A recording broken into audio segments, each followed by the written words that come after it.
to Spurs. Let me tell you what you've just seen there. It is an absolute George Mendes masterclass, okay, in how to run European football. So presumably, he gets a nice little bit of a cut when Mourinho gets sacked from Spurs. He moves Mourinho to Roma, tries and dangles Paulo Fonseca around. In the interim, moves Nuno out of Wolves, moves Bruno Lage into Wolves, moves Nuno back into Spurs. The circle is complete, my friends, and that is what you call a Portuguese donut. No, you don't call it that. The genius move by him. He's the real winner in this whole situation. Spurs fans, I think they'll be very underwhelmed by Nuno's appointment. You start at Antonio Conte and you end up with Nuno, who's probably somebody you could have appointed 6 weeks ago, let's be honest. And a manager who has flattered to deceive. Wolves are very fortunate compared to teams around them in that they attract a really high caliber of player at transfer fees that, aren't that reflective, I think. And we all know the deals behind that. And for the players they have, I think Wolves underperform a little bit. Nuno Santos, his time had probably come to an end, but I just think the whole way Raul went out very early in the season and he just didn't adapt to it. He just didn't know what to do and sort of froze. But maybe he is tired at Wolves and his time was done. He did some good things early on, but probably just served out his time. Then he knew it. So him off to Spurs, maybe 1 or 2 Wolves Portuguese imports come with him. Listen, good luck to him, but he's got a squad that, for my money, is not as balanced as he had at Wolves. Harry Kane's going to cover up a lot of manager shortcomings if he's still there. And that leads to the other question. We felt and we had the conversation, was Harry Kane's transfer request or Harry Kane, agitating a way to get the board to appoint a high-quality manager? And I doubt Harry Kane is happy with Nuno Santos. So let's see what the fallout from that is. But maybe Harry goes and Nuno's given the money to rebuild with a whole bunch of Wolves players, and George Mendes buys another island. We just all know that's how this ends.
Welcome to it, sports fans. It is the MKT Show. I am MKT, and the show is named after me, and I made that decision, so that all of that feels good. Just so you know, a lot of people are wondering how it feels, or maybe they're not. Maybe I'm just doing the thing that people do, It's like, a lot of people are saying, and then they say some nonsense. It's like, no, it's not a lot of people, and quite frankly, most of us don't know a lot of people. So a lot of people are saying. So in my mind, I imagine people are saying, what kind of person names a show after themselves? Well, me, a person like me. That's the answer to that. And by the way, I've had an incredible morning. I hope you're good. In my country, we have a pretty stringent lockdown. And man, it's tough. It is tough. I'm unfortunately not a medical expert because just like James Ilsley, way too stupid to get into medical school. And, I don't feel bad about that. That's what it is. I don't have any brains and not really great looking, but not terrible, somewhere between 3.5 and 4.5 out of 10. And that's good. I've accepted that and I feel good, and I have a show named after me. It's welcome to it. By the way, if you are on YouTube, I've got to do the influencer thing. I've got to start getting into this. Please do like, share, and subscribe the channel. If you are new, please subscribe. Or don't subscribe, actually. I like kind of people being organic. If you don't like it, don't watch it. I'm huge on that. If you don't like it, don't watch it. I don't eat certain types of mayonnaise. I don't like it. If mayonnaise isn't tangy, get it the hell off my plate. What the hell is it doing on there? I'm not going to complain about the lack of tanginess. Just not going to watch it. That's me today. Had an awesome morning, by the way. A great show today on the Gareth Cliff Show. Of course, 6 to 8 on cliffcentral.com or the Cliff Central app, or wherever you get your podcasts, you can get the GCS. That was good fun this morning. Joining me today, a man who we spoke a little bit about his experiences going to his own parents' restaurant, and we'll talk a little bit more about that. A man who is 6'3", according to Paulo Diaz, carries his height well. A man who apparently has a girlfriend. Listen, no rumors around this one. Superb hair flow, by the way. Tremendous movie star beard. Great douchebag glasses. Handsome face. He's going through a health drive at the moment. Currently quitting smoking. Ladies and gentlemen, the third favorite son in his family, James Jimbo Illingsley. Jimbo, what's happening, pal? It's it's funny you say movie star beard. I phoned my mom yesterday. And we had a video call for the first time in a while. Usually it's just a normal call. Okay. And I phoned her and she answered. And for the first sort of couple of minutes of the call, I was sitting with my hand like this over my mouth, so that she didn't see the state of things on my face. And I was like, "How you doing, Michelle? How's things?" It's Michelle, your mom. That is, yeah. I call her Michelle. Unbelievable. White guy. Such a white guy. So, how you doing, Michelle? Yeah, no, I was good, James, until I saw that beard. It's like, okay. That's awesome. That's awesome. It's like, all right. Good to know, Mum. Thanks. But outside of that, I'm good. So you've let your mom down, huh? I have. It's one of the worst things in the world you can do. So just shave your beard. It's not that hard. But I look like a 12-year-old without a beard. So, okay, because good dilemma here. This is a good, real, grown-up dilemma. Is your happiness more important than your mom being proud of you? Because that's really what she wants. Because what she's really saying is, I'd like you to look gentlemanly. Because what you look like now is a douchebag who's trying to express himself. Where she's saying, I would imagine, is I want you to present yourself to the world as a gentleman. And maybe in her mind, I'm not speaking on your mom's behalf. I know what my mom's like. And I imagine they're from the same generation. Is that a gentleman should be clean shaven and present himself in a certain way. But you're saying, Mom, get the hell out of my face. Me expressing myself and my sort of idiosyncrasies with my beard and my douchebag glasses is more important than you being happy. 'Cause that's what you're trading off, right? No. So you don't think that's what it is? If a mom wants... Hang on, how do I word this? A mom will always want you to do what makes you happy. No. And doing that makes her happy. Unbelievable. Absolutely not. Absolutely. What Absolutely. do you mean? No. You see, again, here's the thing about all human beings. it's not about you. You see, you've turned it around here. Is your happiness is at the center of it. Whereas actually, as you grow up, No, but as a parent, that's how it works. As a parent, your child's happiness is exceptionally important in your life. okay, interesting one. So, do you think to your parents? Not that I would know. Sorry, No, not that I would know. yeah, I'm I not mean, a parent. I'm just Yeah. No. This is what, again, you're making it about you, because you're saying your happiness is the most important thing to your mom. Whereas I'm saying, actually, as I'm getting older, I'm starting to realize why my parents taught me these life lessons. It's actually not about being happy, is what I'm saying. So you might be right. And again, I don't want to speak for your mom. As a parent, what you want in general, I would imagine, right, is that you want your children to be, you raise them a certain way to go and be able to deal with the world, not to be happy. Like, being happy is a whole other conversation. You know, if you told your mom back in the day, just go and ask her, Mom, did you ever think about your job should be a place where you should enjoy? I'm pretty sure she's going to say, what the hell are you talking about? You got to work. Because in that generation, you got to work to earn money. There was this idea of our generation, I would say millennials and certainly Gen Z, of work must fulfill my personal side. It's a very new idea. Everybody thinks it's like old. It's a very, very new way of talking. It's a very new way of talking. If you went and spoke to your mom honestly about happiness and fulfillment at work, I think what she's saying to you is, James, shave, because gentlemen shave, and you know who responds to gentlemen? The world. Now, I'm not saying that's necessarily right. I'm just kind of trying to get into the mind of a parent, and as I get older and my conversations with my old duck get more and more honest, is that I think that's what's happening. She's like, bloody hell, who's going to employ this guy? What are you, a university student? You know what I mean? I think that's where her mind is, but you should ask her why she doesn't like your beard. You ever spoken to her about that? Well, she just, as her children. Oh, you expect her to just care about your happiness, nothing else. It actually is what you're saying. That's not what I was going to say at all. Okay, what are you saying? I was about to answer your question about why she wants us to not have the beard. Oh, let's hear it. She just, her as a person, I don't know if it's as a mother or what it is, but her as a person isn't into like the whole, like she thinks beards are scruffy. Like my dad didn't have a beard, stepdad doesn't have a beard, older brother also sometimes doesn't have a beard. So you went all the way to Vietnam to get away from the oppression of not having a beard. Yeah. I don't think. See, Mom says, "Oh no, she's taking your side. This is horrendous."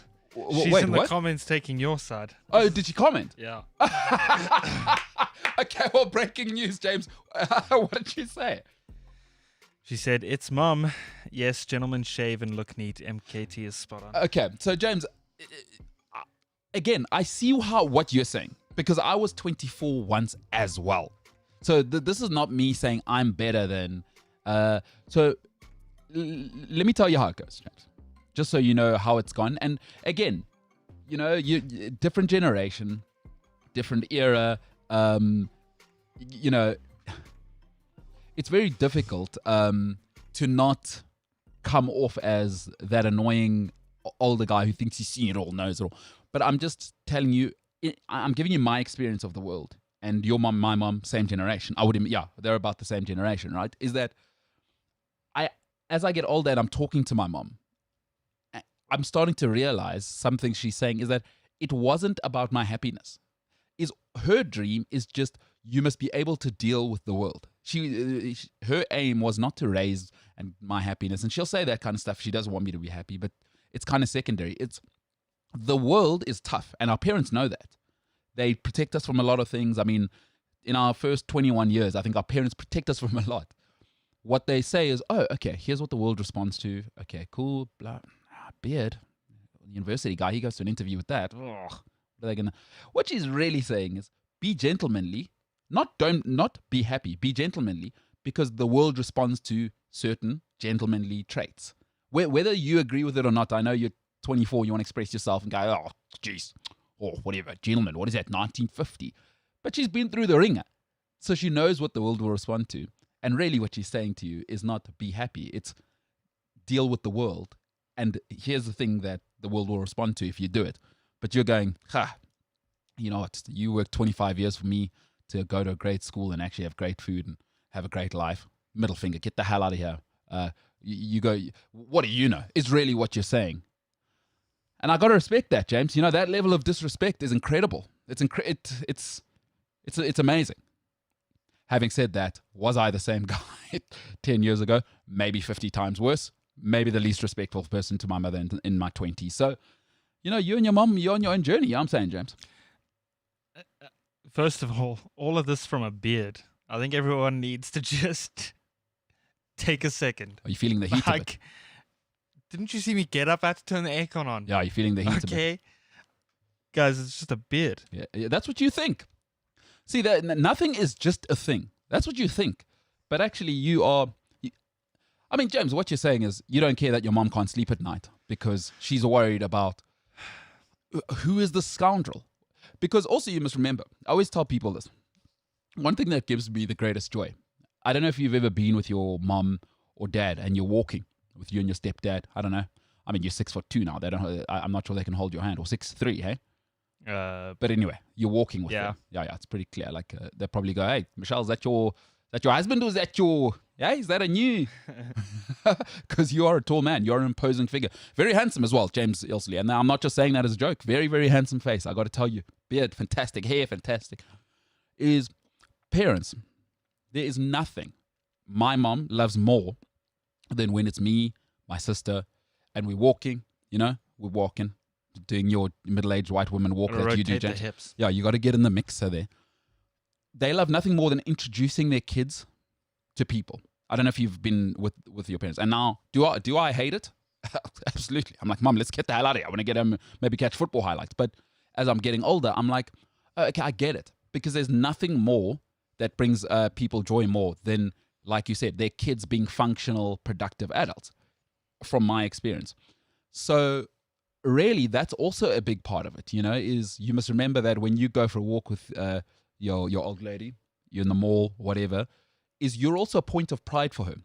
A big thing for me is I never want, and I always say this, I think I said this to you, James, before you started working here, is I don't like to associate with people whose behavior my mom would have to explain in church. Like in my 20s, my mom would always have to be like, what's he up to? You know, kind of have to explain because I was a scoundrel. And now, I don't know if I said it to you, James, but I never want my mother to have to explain my behavior in church.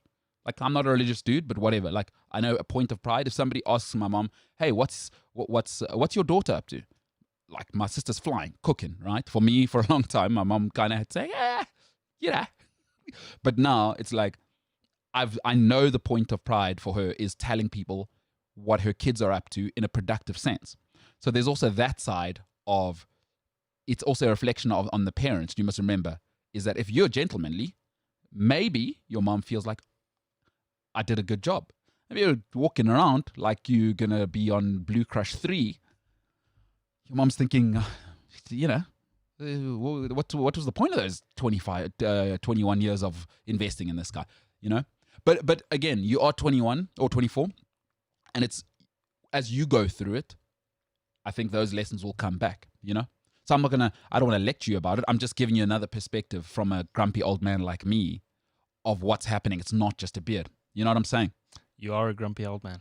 That's true. Old certainly. It's true. Old, I am old. So, hey, James, again, another example.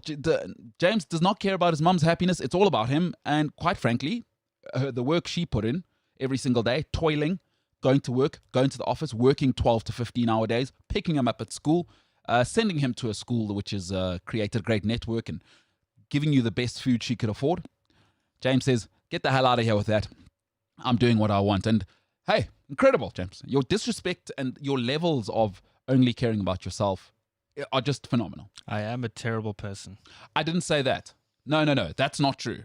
Now, I see what you're doing. You're trying to turn it around.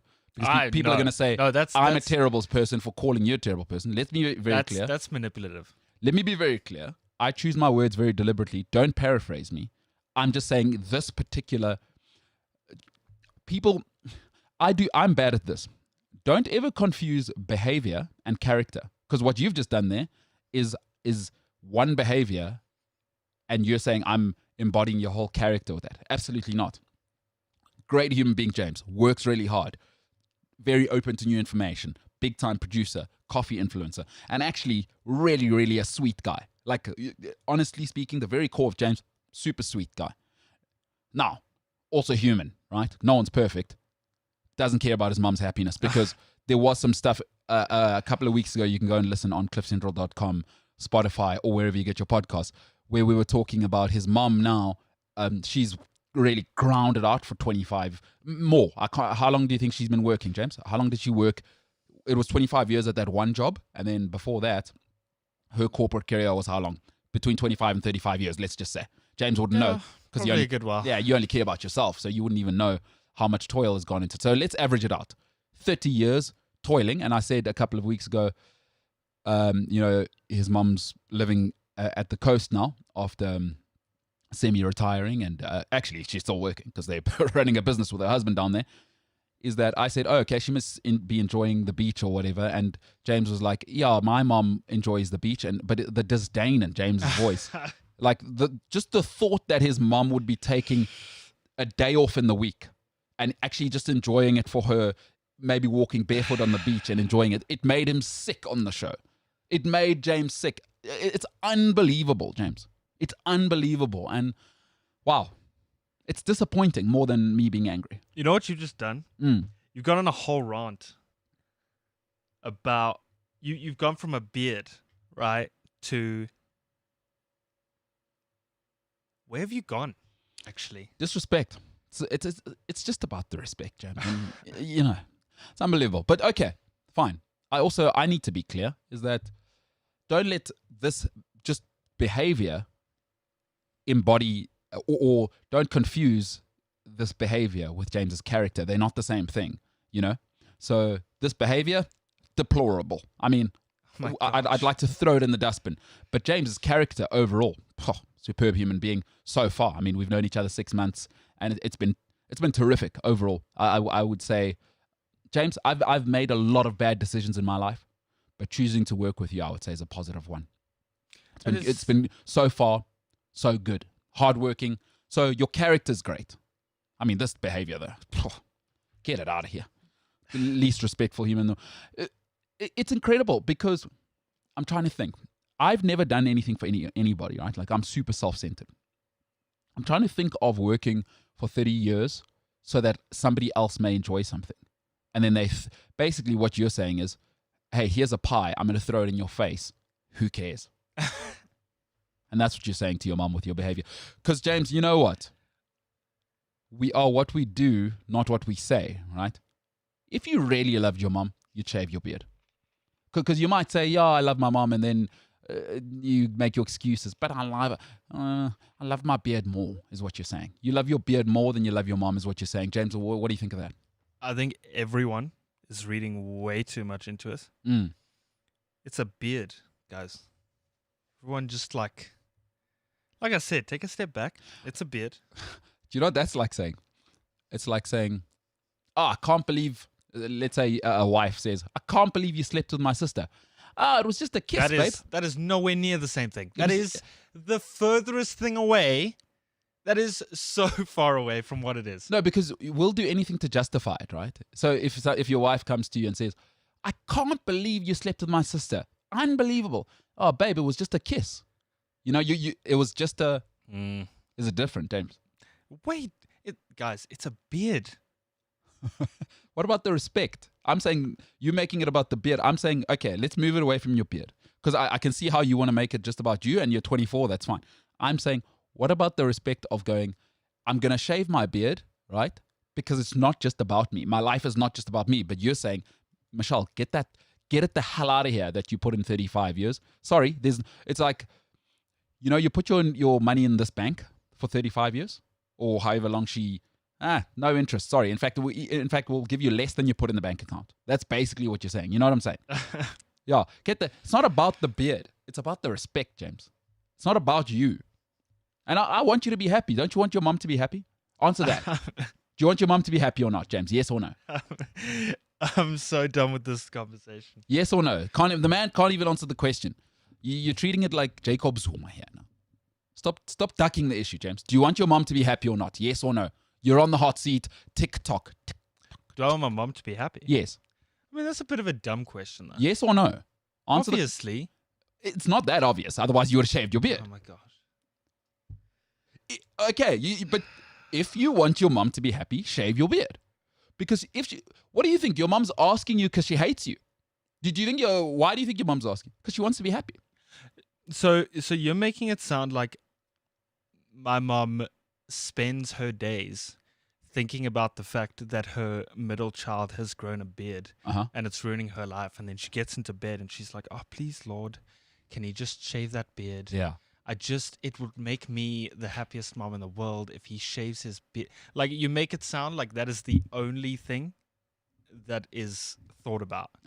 Like, I can tell you right now, probably 2 minutes after that phone call, my mom completely forgot about the whole beard conversation that we had. So let me tell you another reality. Because our parents protect us from so much in life, we start to think that. As I'm talking to my old duck now, so she might see the beard. You see it only as it's just a beard. Get over it. What are I stalking you out, man? Yeah, what does that lady know anyway? But actually, it's, if you show somebody a certain behavior, it means that I start to imagine, let's say you're drunk, hypothetically. Not you, but a person. Is if I see you in a certain light, say you always drunk, you might be a good person. But then I think to myself, what else are they capable of? Because for me, I would imagine as an adult, it's like, okay, so if I'm your parent, James, like, okay, so he's not shaving. What other parts of his life is he kind of liberal about, Because you just see it as a beard. But people, this is how we receive people, right? Is that, let's just use your beard then. You walk into a company and clean shaven, blah, blah, blah. Immediately we go, oh, okay, this guy's put together, whether it's true or not. Because part of the world is perception, right? So you might think your mom, there is no mother on this earth. And if you don't have a parent, RIP to them. And if you don't have a great relationship, but I'm starting to realize, especially a mother, there is no relationship like mother-child. In fact, there is no relationship like mother-son. The more I talk to my mom as well, is that you think that because you've never had to think for anybody else. I can guarantee you 24/7, your mom's first concerns is not her. It's how are all three of my sons doing? Are they safe? Did I do the right thing? And they'll constantly think back to when you were 12 and she maybe said, do this, and you weren't happy. Those things live with them forever. To you, because you put the phone down and you back to what? Playing Apex Legends. Yes, go downstairs, get some Doritos. Every living moment of a mother's life is spent concerned about their kids. They won't tell you that, and I'll tell you for free right now, I would imagine from all the cool things you've said about your mom, she'll be the same as my mom. Every waking moment. And they won't tell you, and I hope people have this kind of relationship and you have somebody who cares about you like this. She won't tell you, James. Every waking moment is spent worrying about you. Until you die. You can be 45. Trust me. On this one, I know you don't trust me on anything else. On this one, trust me. Every waking moment, your mother is worried about you three guys. Whether you get married, you're doing well, you can be winning. You can win the lottery. You can be Bill Gates rich. Every waking moment of her life, she's worried about you. Everything in her life is second. She'll be second in her life always. But you're saying, I'm not going to shave for that. And in fact, you're probably texting your mom at night, hey, get a job, get back in the corporate world or whatever, because you don't want your mom taking a day off. It's incredible. Ladies and gentlemen, James Jimbo Illingsley is an influencer of coffee in Vietnam. And these are the rumors. Reliable sources are saying James does not care about his mom's, right to party and have a good time and actually just kick back a little bit. Unbelievable. And it says something about you, James. Hashtag shave the beard. Maybe we should get that going on social media. Shave the beard. Hashtag shave the beard with hashtag the MKT Show live. If you do have Twitter, let's get that going. Or no, actually hashtag save Michelle. That's what it is. So if you are on social media, please tweet at Cliff Central Sport, and you can just tweet your thoughts and then please hashtag save Michelle. There we go, James. your thoughts to wrap things up. Hashtag save Michelle. And I am at MKT on social media. He's James Ilsley, which you can find. I mean, he hasn't changed his handles on both yet, which is ridiculous. So hashtag save Michelle. That is our theme for today. Hashtag save Michelle. James, this is what's happening, pal. Hey, man, I'm just here at this point. I'm just here for the ride. As long as you're happy. As long as you're happy, James. Sure. Listen, how do you feel? Attacked? What do you think? Am I reducing your safe space?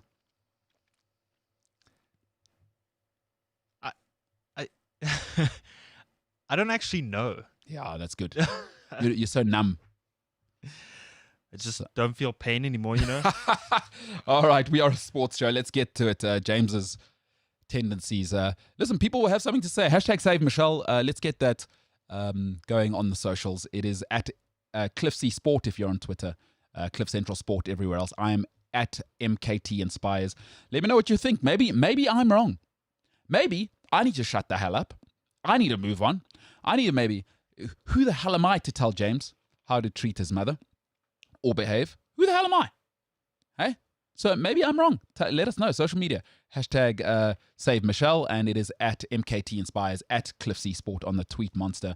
Otherwise, Cliff Central Sport across the board. He's James Ilsley, by the way. He is James Ilsley. Yeah. And, some people may disagree with me. Let's see how that goes. All right, Jimbo, let's get into it today, pal. Before we start things, Euros hasn't been as bad and boring as I thought it would be. I thought it would be a snorefest, but it's been a good vibe. They've done incredibly. I think the big thing we need to commend them on is doing it in COVID, because no matter what you think about COVID, okay, whatever, you're not a doctor, but just socially, it's such a difficult time, and I love sport because it brings me joy. Now, I'm starting to realize more and more I am a pretty strange bloke, I'm okay on my own. I just get on with things. So it hasn't really been that hard for me, and that's not to say it's not hard for other people, but why I love sport is that it brings us so much joy and it connects us, James can sit in his beautiful apartment where he used to smoke and he doesn't anymore, which is fantastic news. And it probably doesn't smell disgusting now, so that's cool. His lady's probably going to thank him for that. It must be a dream for her to come home or come and visit every 16 weeks, because she lives in the middle of nowhere. I know where I know the region she lives in. It is like she probably has to sleep over at a halfway stop to drive to James's house. She lives so far. But it must be nice to walk into James's apartment now. No smoke. I never smoked inside my house. Yeah, but you carry the smoke with you. Yeah, like it's in your hair, it's in the pillows. You know what I mean? This is what smokers don't realize, is that everything. I'd imagine your girlfriend probably likes to give you a little smooch every now and then. Bye, babe. Mwah. That was hell for her for the last however long the relationship's been. But now, minty fresh. So not only are you handsome now, James, it's not a nightmare for your girlfriend to kiss you. So shout out to you. I'm not handsome. I think you're handsome. Well, then the beard wouldn't be such a big deal to you, would it? Well, you could be more handsome. You haven't seen me without a beard. Yeah? I genuinely look like I'm 11 years old. That's not for you to say. I'll decide once you shave your beard. And we'll let the people decide, James. It's not just about you. Remember, it's not just about you. Yeah, but... Hashtag save Michelle. That's on social media at Cliff C Sport. Okay, wait. So I've got a question. Let's hear it. Okay, so it's not about me, right? Mm-hmm. However, it is my face, okay? And it is my choice. But then it's about showing up to that's where I'm confused, right? Yeah. So my face, my choice. I'm 24. Mm-hmm. I can make a choice. Sure. Some of them are questionable, right? But then how is it not about me? Choices have consequences.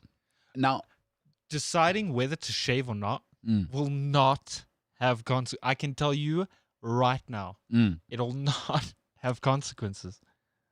You make it sound like if I don't shave, 20 kids in India are going to die. No, why? Okay, is that all that exists in life? Either like lunch at the I don't know, at the Burj Khalifa, or people dying in India? Like, do you know there's stuff in between? I know people aren't raging mad, or that we're at an orgy in the middle of Dubai happy. There's other stuff in between. You can be melancholic. You don't need to be raging mad. You can be concerned. Do you understand? It's a spectrum.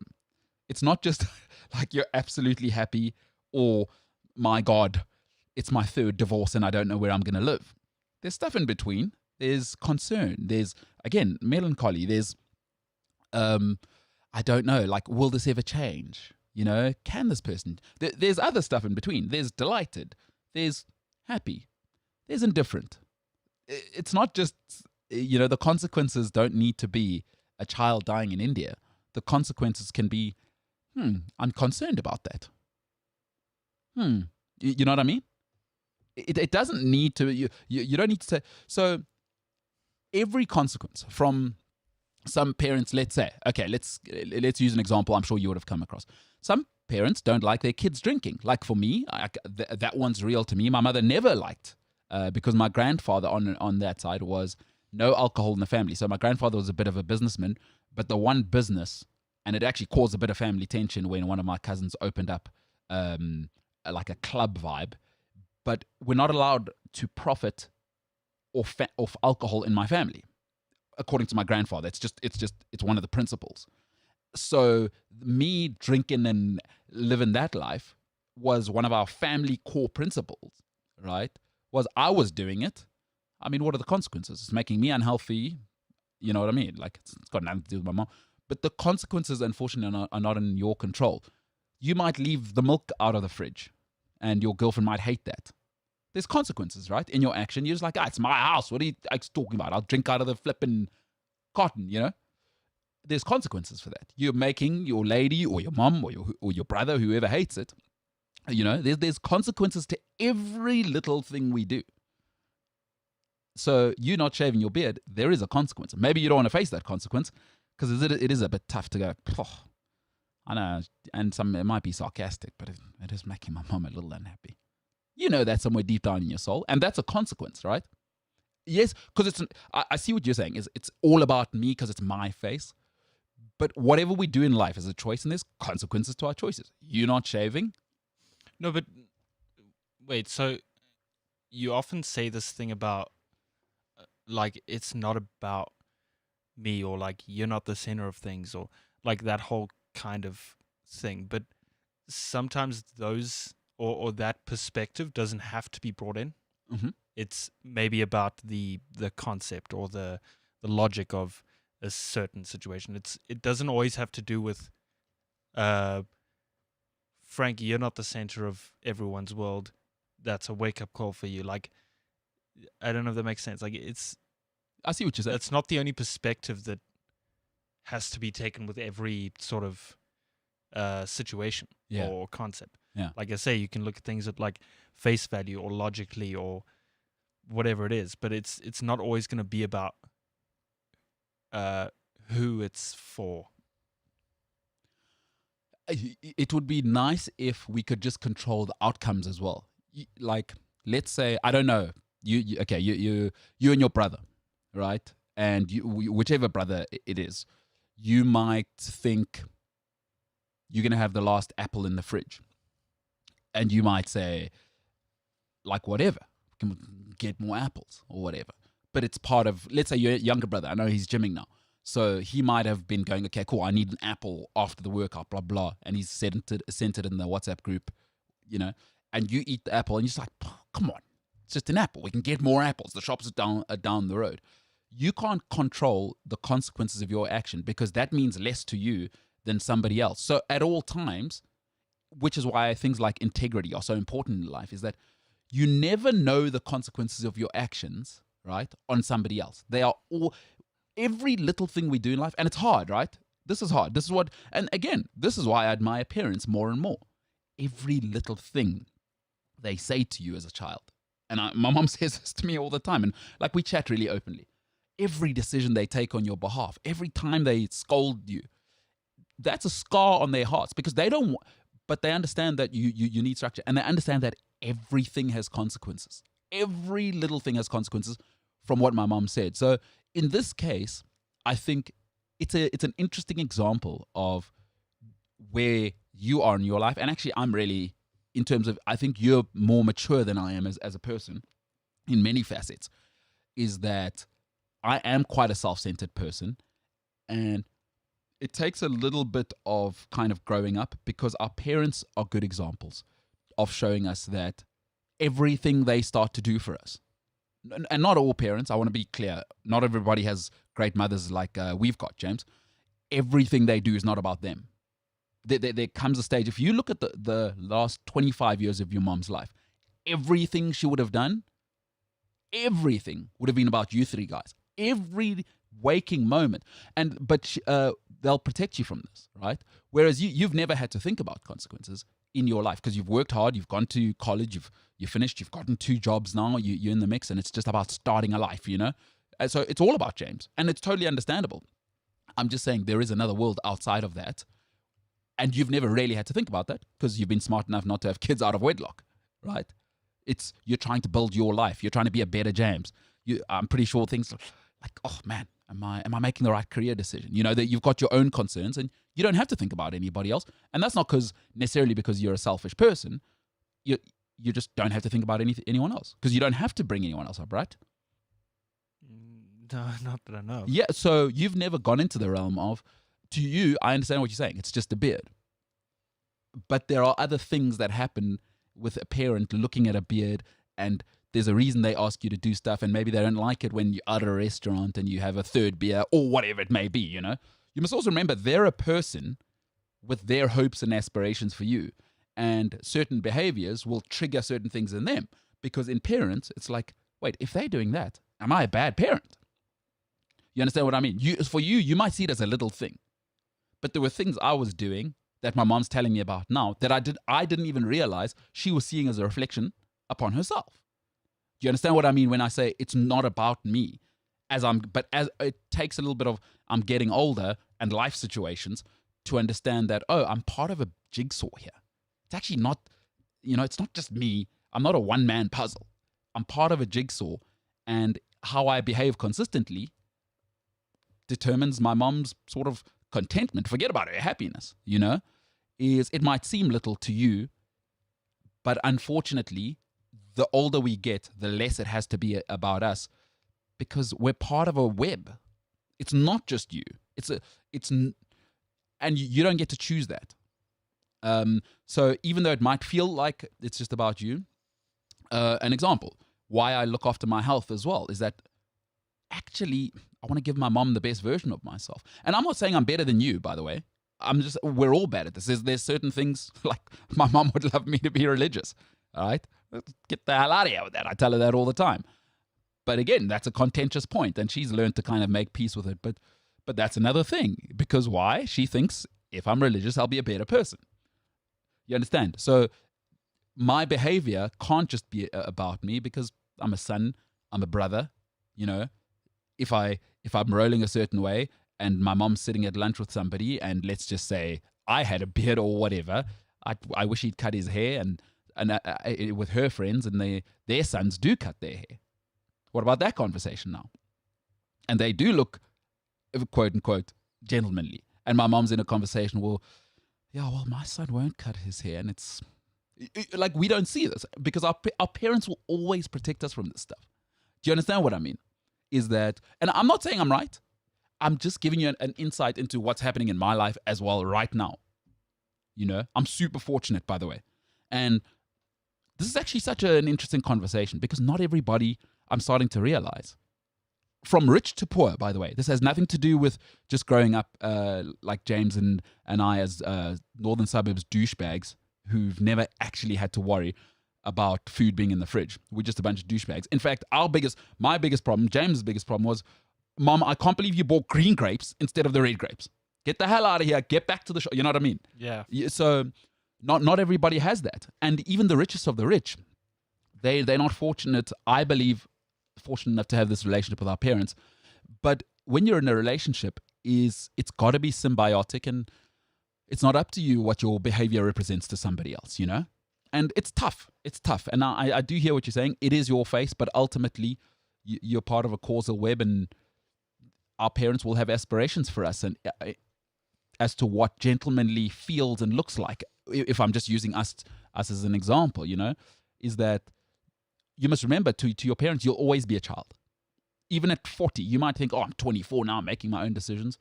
To your mom, by the way, you started as a baby. She's been there, literally, she's the only person in the world that's been there the whole journey.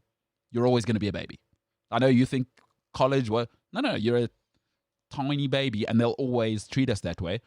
Because ultimately, from what I'm seeing, and I'd like to hear what you've got to say, everything my mom does, now I'm starting to realize, is to protect me. In her world, right? Right or wrong. We can have that right or wrong conversation separately. Every day from when I started being alive, I'm 35 now. My mom's concerned about a gajillion things. What is this woman talking about? Does she know I'm 35? Talking about. It sends me messages about whatever's happening in Johannesburg. I'm like, hey, excuse me, lady, I'm 35. Oh, yes, sorry. I remember, because one thing you can't forget is that time I spent 9 months in your belly, rent-free, by the way. Yeah, I remember that whole thing. And that's always going to be the relationship. I will protect this thing with my life. But we don't think about that, especially as men. Like, we can have a baby with anyone, right? Well, No, literally. Whereas moms are always like, oh my God, you were literally a part of me. Like, literally. And I don't know if it's genetic or whether it's something that they learn. Their job from the beginning, they're literally protecting you in the womb and feeding you. And in their minds, or my mom's mind, I shouldn't speak for everyone, it is to protect me. And she will impose what she thinks will protect me for the rest of my life. I've accepted it now. And then that's where my mindset is starting to become, oh, it's not about me. It's actually not, nothing is about me. And I'm starting to realize that. And because you'll see every now, I mostly have what? The shaven head and clean face, right? It's not, I don't want that. I mean, I'm pretty a minimalist dude, so it's kind of convenient that I don't have to comb my hair. But actually, I call my mom every Monday. Do you want to hear how it goes? Right now. Do you want to know how Monday went? sure. When is that coming off? Not hello. And my mom's like uber polite, by the way. Big respect. Sure. My mom's big character. Literally. Sure. That hair. Morir. That's Betty for hair. No hello. First thing.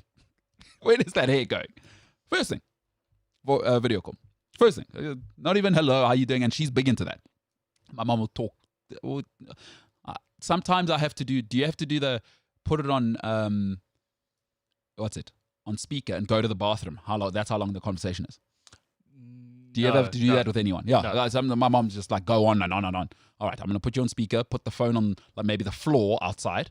I'm going for a wee, mom. Just carry on. I'm listening. You know? So she's into the convo. But yeah, no, conversation. So I don't particularly love having to shave. I just want to keep this. But then I got to put up with my mom every Monday. And then I'm like, okay, why is she doing that? And just other things as well.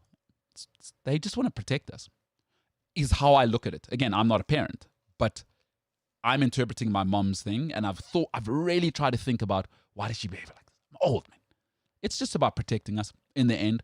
And if the only tiny little sacrifice, and James, this isn't to say I'm right. We're all different people. If all I have to sacrifice is shave my hair and shave my beard, quite frankly, just so my mom doesn't have to think about that, because I know it's a thing for her. Because there's lots of things in life. If all I have to do is shave my head and shave my hair, fine. That's fine. Because when I do the tally up of like, what does she sacrifice for me? And then I'll get a bit older. I'm like, what else did she protect me from? You know, family, there's family stuff. There's stuff going on. Pressure at work. I never felt that at home. I was like, hey, we out of Rooibos. Why don't you get back to the shop there after a 15-hour working day? You know what I mean? Yeah. And maybe this is what being a bachelor, you'll think too much. But this is my life.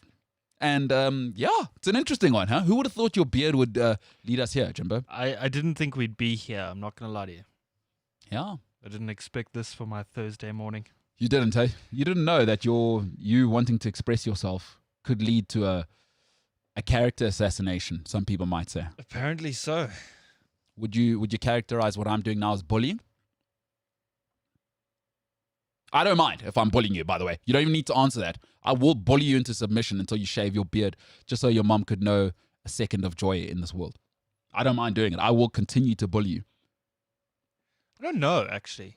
I'm not anti-bullying. I will bully you into doing what I think should happen for your mom's sake. I will bully you. A lot of people are anti-bullying right now. I will bully you into submission. Happy to do it. Happy to do it. Happy to be arrested for it as well. Are you though? Yeah.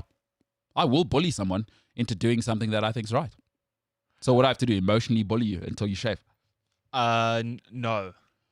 Maybe I should start an email network with your mom and family. They could get me to emotionally bully you, and they'll be the good guys. Do you know what I mean? Because that's actually, sometimes you can sort of condition people. Remember you taught me about Pavlov. Did I? Yeah, Igor Pavlov. Oh, you teach me so much, you forget. Remember the guy with the bell? Yes, with the smoking thing. Yes. Yeah. Do you remember that whole thing? I do. On this show, like a week ago. Yeah, so maybe we could condition you that way, because we can play good cop, bad cop. You know, I'll emotionally bully you, and then they'll comfort you. Like, he doesn't know what he's talking about. I'm not a dog or a science experiment. Well, you're a mammal. I mean, you are easily programmable. Like people think they're so smart. We could very easily. James. So, folks, we do have another segment called we're not sure what to call it. Maybe leave it in the comments, where James educates me. I'm thinking of stealing Ricky Gervais's one, is educating MKT. If you've got any suggestions, please send that as well. You know, educating MKT. James, you want to tell people what that segment's going to be? Maybe it'll give them a better idea. We should actually call it "Education is Important." Important. It doesn't really roll off the tongue. I kind of like it in general banter. Educating MKT is kind of clean, or learning with Jimbo, or you know. Yeah, all of the ones with important are very long. No, important doesn't roll off the tongue. Marketing 101. Your mom really killed herself for 35 years in marketing. She knows. It's got to roll off the tongue. You know what I mean? Let's start off with educating MKT. It's a working title, and we'll roll on with that. So that's a segment. So I'll finish off on this as a topic that James will teach me about. So let's just pretend I Googled this morning. There's something called manufacturing consent. I don't want to get into it, James, but it's when you get given consent to create stuff. To build a car. Yeah. Yeah, because they're at a manufacturing plant. Yeah, they have to sign the document. Yeah. Hey, Jimmy, did you get the defibrillator? There you go. Yeah. All right, cool. Yeah. Now I've signed it off with Michelle. Or Craig, yeah. Just run it through HR. I love how you mentioned the two people that actually work here. I don't know. Except for Jimmy. I don't have a good imagination. Well, you're Jimmy. I am Jimmy. Yeah. You mentioned the three people that actually work here. I'm not a very smart person. Like, I am not. I think you've experienced that. I'm not a smart person. So anyway, manufacturing consent, what we could do, I'll bully you into submission. Your mom becomes kind of the good person. And then what that does is heighten your desire to please your mom because of my bullying. You know what I mean? You're like, oh, that person's a bully. Just to get away from that person, I'll shave my beard so this person thinks I'm good. You know what I mean? It happens all the time. Manufacturing consent, look it up. It's slightly deeper in the world. But you'll teach us about manufacturing consent in the future. I'm looking forward to that, because that is actually a psychoanalysis. It's what governments do. So I have to research that one, huh? Yeah. So that's, well, I mean, you don't have to, because you're going to be telling me about it. So you already know about it. I don't want to bore you about it. I remember reading about it in my... in a book. In the shower. Yeah. No, that's weird. What you using to read in the shower? A phone? Yes. Phone. Waterproof. I had a waterproof phone. My Land Rover one and my cat phone. So, okay, cool. It's weird. I'm not sure how you're scrolling, though. In a shower, because as we know, screens don't work once it can have a drop of moisture, and then that takes over the screen. I don't know if you've ever had that. You see, I'm the one that knows what manufacturing consent means. True. Let's not leave it there, and you'll obviously unpack that for us. So yeah, expect a lot of bullying of James until he shaves, and whoever wants to help him, you can, but it's not going to stop the bullying. Jimbo, let's talk a little bit about football. I want to start off with Everton. Rafa Benitez. It's a really interesting situation. I think sometimes there is a sacred relationship which you shouldn't break. And for Rafa, am I happy that he's got a job? Yes. Do I think this is going to go well? No. I just want to be very clear about that. Because every single time Rafa has actually had the pressure ratcheted up, it's gone badly. Real Madrid, Inter Milan, Chelsea, all short term. And in life, we all are who we are, right? Some people can have chaos and manage it and be okay with it. The only time Rafa Benitez has been successful is at Liverpool and Valencia, as they say in Spain. In Valencia, they loved him. It was settled. It was a club. They appreciated him. It was a family club.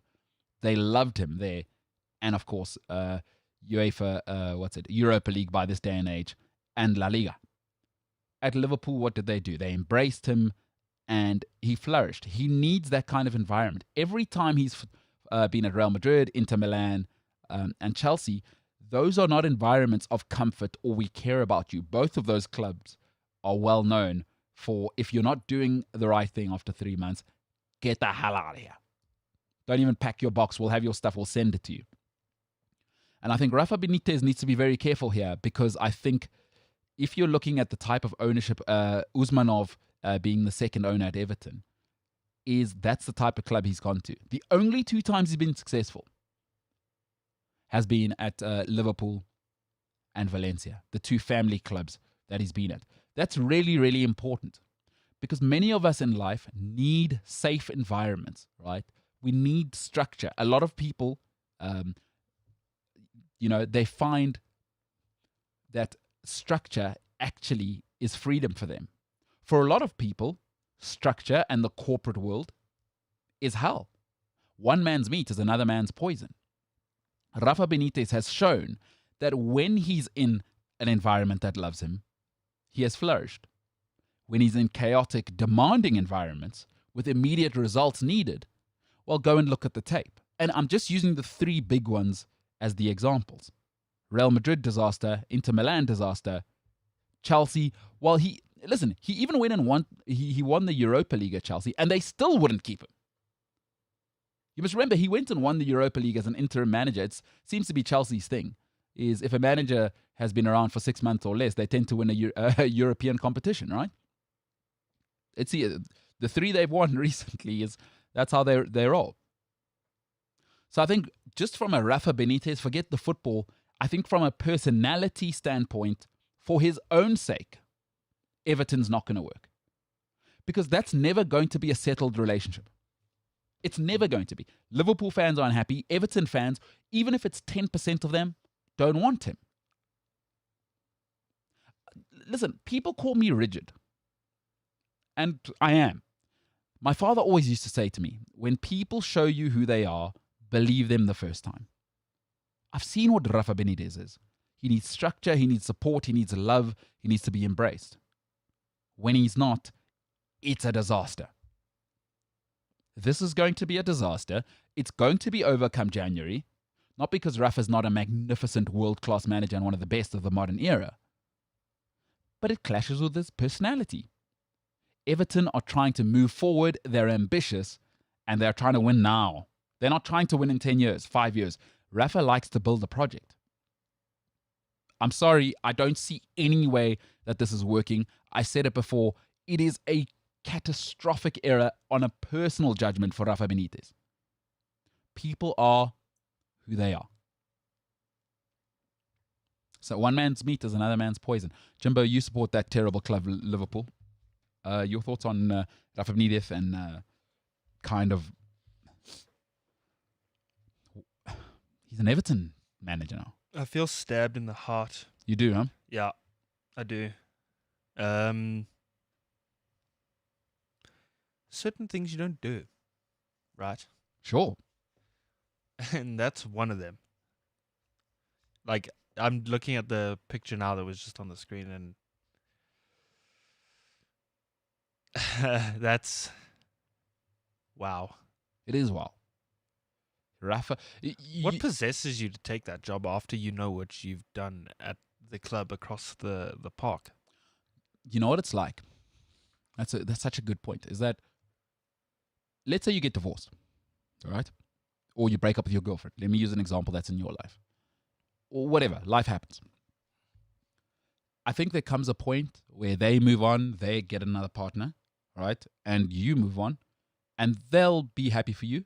Like if you loved each other and it was 5 years and blah, blah, there was a stage where you loved each other, and I don't think that ever goes away. They'll be happy for you eventually. Just don't date her sister. Do you know what I mean? Like she'll be happy for you to date any other woman in the world than her sister or her best friend. Just don't do that. There's 0.001 where she won't be happy for you. It's her sister or, her bestie. Don't do that. She'll be happy for you if you, I don't know, meet somebody from she's never known. They see you at the shop. Hey, how you doing? You know what I mean? She sees you with her best friend or her sister at the shops. What the? How could anyone ever be happy about that? Not just that, I think, so this is just kind of a nail in the coffin, but the fact that he even still went to Chelsea, not long after he was at Liverpool, actually. Yeah. Was also, Chelsea's nowhere near a rival of ours, but they are part of the Big Six, and so are we, and that equals a fair amount of rivalry. It's no London derby or North London derby or any of those sort of clubs like Arsenal and Tottenham, but still, you've gone from a top 6 club to a top 6 club. that also is okay. It kind of shows that he already has no sort of what's the word? Allegiances? Is that the word? Yeah, loyalty, allegiance. Yeah. And then Everton is just, who else has he managed in the Premier League? Do you know? I don't think Chelsea. anyone else. No, just Chelsea. Yeah, he hasn't managed anyone else. It would have been big news, James. He's not exactly, he's a big time manager. It's only been Chelsea and Liverpool. So look, I understand some people say, yeah, but it's just a job. People move from HSBC to I don't know, Rothschilds, in the banking world. But this is why I think sport is unique. It's a spiritual experience. And also the unique thing about Rafa at Liverpool is that it's not like, you can almost forgive a friend if I was seeing a girl for a month and I see you with her and it's like, okay, cool, you guys are getting married now. You can almost forgive that. What I won't forgive is I was married to the person for 6 years, and you were my best mate. Next thing, what am I doing, Jimbo? Popping down the coffee shop, and there you are with my kids having a good time with my ex-wife, and you're my best mate. You know what I mean? Yeah. Is that Rafa was married to Liverpool. Rafa Benitez is forever. He will forever be in the fabric of the club as much as Shankly, as much as Gerrard. You know what I mean? It wasn't like Mourinho at Chelsea, which is why actually no one cares that he went to United or Tottenham. The personality of Roman Abramovich, and quite frankly, Chelsea is, if you go to the west, sort of the West London region, that Fulham region, you want to, listen, only gajillionaires can live there, and it is the high-end fashion capital of England, right? The West London is so expensive. I remember once, Jimbo, this will make you sick. This was 2005, 2006. I remember paying £11 in a pub for a pint. But that's normal in that region, right? Is that high-end, high street, quick, So the personality of West London, more so even Chelsea, more so even Roman Abramovich, dude, all of you are cannon fodder here at Chelsea. You know what I mean? Eden Hazard, you left. People are calling you a legend. Get the hell out of here. We just won the Champions League without you. Jose Mourinho, you've left. Get the hell out of here. AVB, you left. Get the hell out of here. FA Cup, Champions League double. That's what Chelsea is. It's a move on type of club. There's no loyalty at Chelsea.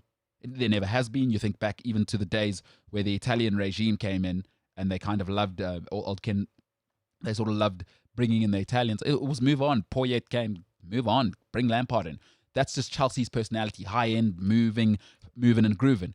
Liverpool is a completely different beast. You often hear Liverpool fans, as much as revolting as it is a big part of Liverpool is the community. And when you care about community, you care about how you treat people, right? is if you're good to us, you're one of us. And Rafa was that. He was part of the red side of the Mersey side. The one place, take the United job even. I'm pretty sure Liverpool fans will go, "Pah." But okay, I mean that's a massive derby, but not this. Take the United job. They wouldn't mind if you took the United job, as much as that Northwest derby is monstrous, right? Not this. What we need to walk past, because now you must remember, I'm gonna go. I don't know. They're gonna go get some hobnobs. If you don't know what hobnobs are, go and look them up. The British treat them like it is the body of Christ. You know how when you go up in church and they feed you the body of Christ. I don't think I want hobnobs in my search history. I don't know what. Yeah, no, or I'm scared. it's a treat. It's not what you think. Get your mind out of the gutter, James. But it's now when you're going down to get yourself some black tea at the shop. As a Liverpool fan, what do I need to see? Rafa Benitez's face. It's one city, by the way. You know what I mean? It's just, it's that thing. It's and another good example, I would say. Sometimes if you live with your siblings, if your one sibling's doing well, and you have a certain personality type, it's hard for you to flourish if they live in the same city, because every time you come to lunch with the family, it's this. And some people, and I've seen it in my family, and in my personal life, is when the one sibling, let's say, moves to Cape Town, moves to London, whatever, you see the other sibling start to flourish because that the shadow of the other person isn't around. That's another thing that I don't think people have considered, is that Liverpool will always overshadow Everton. I mean, Rafa called them a small club. Unfortunately, hashtag the internet never forgets, right? There's so much woven into the community you're in this animosity. And Rafa has never showed that he deals well in those types of environments. Real Madrid, Inter Milan, Chelsea, sorry, So, man, I just don't see how this goes well, James. I just think it's going to be a bit of a harsh reality for the Real players. I mean, the Everton players also. Because, like in Steven Gerrard's book, he says that when Rafa came to the club, he heavily considered leaving because Rafa was so cold and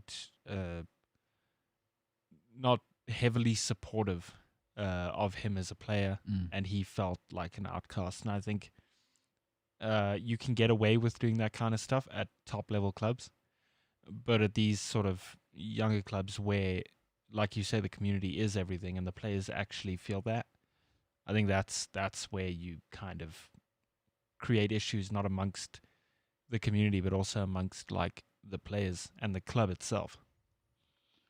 Listen, we got to keep in mind he still lives there, right? So Rafa lives, I forget what the area is called, but it's not far. I think it's about an hour. So him and his family, they've been doing. His wife does charity work, and they love Rafa Benitez in the city of Liverpool. Maybe that buys not him anymore. Yeah, again, maybe that buys him a little bit of leeway, right? Is that Rafa lives in Liverpool, by the way, or he lives just outside. I forget what the area is called, but like all the footballers and the Liverpool movie stars, they all live in that area. So I just don't see it, man. I don't see how this goes well for anyone, by the way. I don't see how this goes well for Everton either. It's like, what are you doing? This is, you know, again, to use that crass example of marrying your best friend's sister or getting in a relationship with your best friend's ex-wife after they get divorced, is that other people are going to be looking in and going, what are you doing? What are you doing? And it's a very unique circumstance. That's not in every club. This is a unique situation. Everton, Liverpool, and you need to get over yourselves, is probably the most unique relationship in the Premier League. It's so unique. It's that tension is unlike anything else. And I don't get it. There are certain things I would get. He could have gone to Tottenham. He could have gone anywhere. He could have waited for Oli to get fired at United. He could have gone. Real Madrid needed a manager, and he's from Madrid. They could have given him another go. He played for Real Madrid, did Rafa Benitez. So, he could have gone. Atletico might need a manager soon. Bayern Munich, we're not sure how that's going to go with the new management. He could have gone anywhere. I don't think he can attract that kind of job. I don't know. Rafa's proper. I think you underestimate the pulling power of Rafa Benitez. He's a proper manager. He's one of the modern day greats, whether you like him or not. Very cold from all of the books I've read about him and information, but that's okay. For me, I've always, it's why I admire these top guys, is you got to roll with it, pal. Maybe it does work. Maybe it makes the players more competitive, or Takes them to another level. Yeah. You see, I just, again, Everton, I don't see it because it's a community club and it's important how the community feels about it. No. There's no way. I'm trying to look for a slither of positivity. Name one manager in the history of the Premier League, let's just use the Premier League era, where he's gone from one rival to the other and it's gone well. I can't think of one. So sort of United to Liverpool, this is Everton, Chelsea to Tottenham, Tottenham to Chelsea. Name one where it's gone well. Middlesbrough to Sunderland. Wasn't it Newcastle to Sunderland, Sunderland to Newcastle. It's never gone well. Steve Bruce, he'll tell you. what was that guy that was it Villas-Boas? Yeah, disaster at Chelsea and disaster at Tottenham. No, then Maybe it not wasn't- disaster. It was okay at Tottenham. He came top 5. Then it wasn't him. There was someone that. Who was it? Was it Roberto Martinez? No, he's never had a good time. Everton fired him as well. There was someone. What? Who like won and it went well? Yeah, that went from a top flight club to, I think it was Chelsea, or the other way around. They came from Chelsea. No, it won't happen. It won't. Okay, maybe I'm wrong. I'd love to hear it. Hit us up at Cliff C Sport, at MKT Inspires. I'd love to know what Liverpool fans think. And again, I don't see how it goes well. I don't see where this unique circumstance ends up well for Rafa or Everton. Neither party are built to deal with adversity like this, because the pushback, whether you like it or not, is going to be constant as well. This isn't one that's going away. Also, whether he does well or not, he's burnt bridges already by signing that contract. Do you think they're going to take his banner down in the cop? Absolutely. You think so? 1,000,000%. And I would totally understand it. There's already even police investigating. I saw that. I think it was signs or banners or something. You know what? The hoity-toity perfect people, because everyone's perfect, is that people say, they shouldn't be threatening Rafa Benitez. Listen, Steven Gerrard had the gangsters pitch up at his house. Forget about threatening him. They were like, those knees that you use to play football Yeah. with. Because here's the thing, right, is everyone who's perfect and doesn't like sport just thinks of sportsmen and people like me as knuckleheads. Yes, fine. But sport means a little bit more than your job to people. It's actually a part of their lives. If you're an accountant, quite frankly, I don't care what company you work for. Just do my books. You know what I mean? If you're in marketing, I don't care what agency you're part of. It's not a part of my spiritual life. Like if KPMG, just to use an example, shut down, why would I care? Why would I care? Why would anyone care? I'll just move to PricewaterhouseCoopers or whatever. You know what I mean? If Liverpool shut down, there would be a government investigation as to why. Do you know what I'm saying? Yeah. It is in people's lives. It ruins weekends. When the Dow Jones takes a dip, it doesn't ruin anyone's weekend. Like a few hoity-toities, maybe, investment people. But it doesn't ruin the whole societies. The whole of Liverpool has or half of Liverpool has an awful weekend. When, I don't know, Demba Ba goes past Gerrard and finishes, right? I don't know what you're talking about. Okay, hypothetically, I was just using an example which would never happen. I'm just saying. It never would happen. Yeah. I think Gerard's very good on his feet. That would never happen. Sport is a part of the spiritual part of an experience, and it actually binds societies together. Think of it rather as a church. You should think of sport as a church, where people come and gather to forget their ills.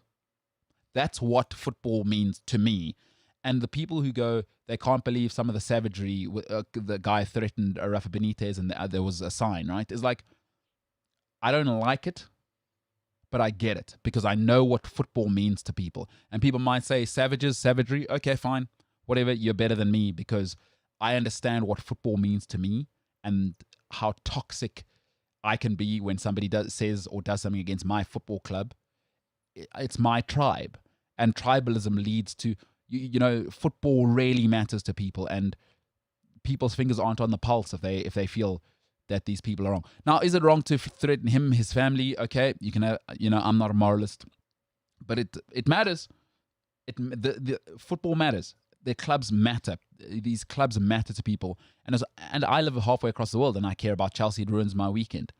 Now imagine when you see it every single day. It is a part of your life. Your grandfather supported this club. Your father brought you to the club.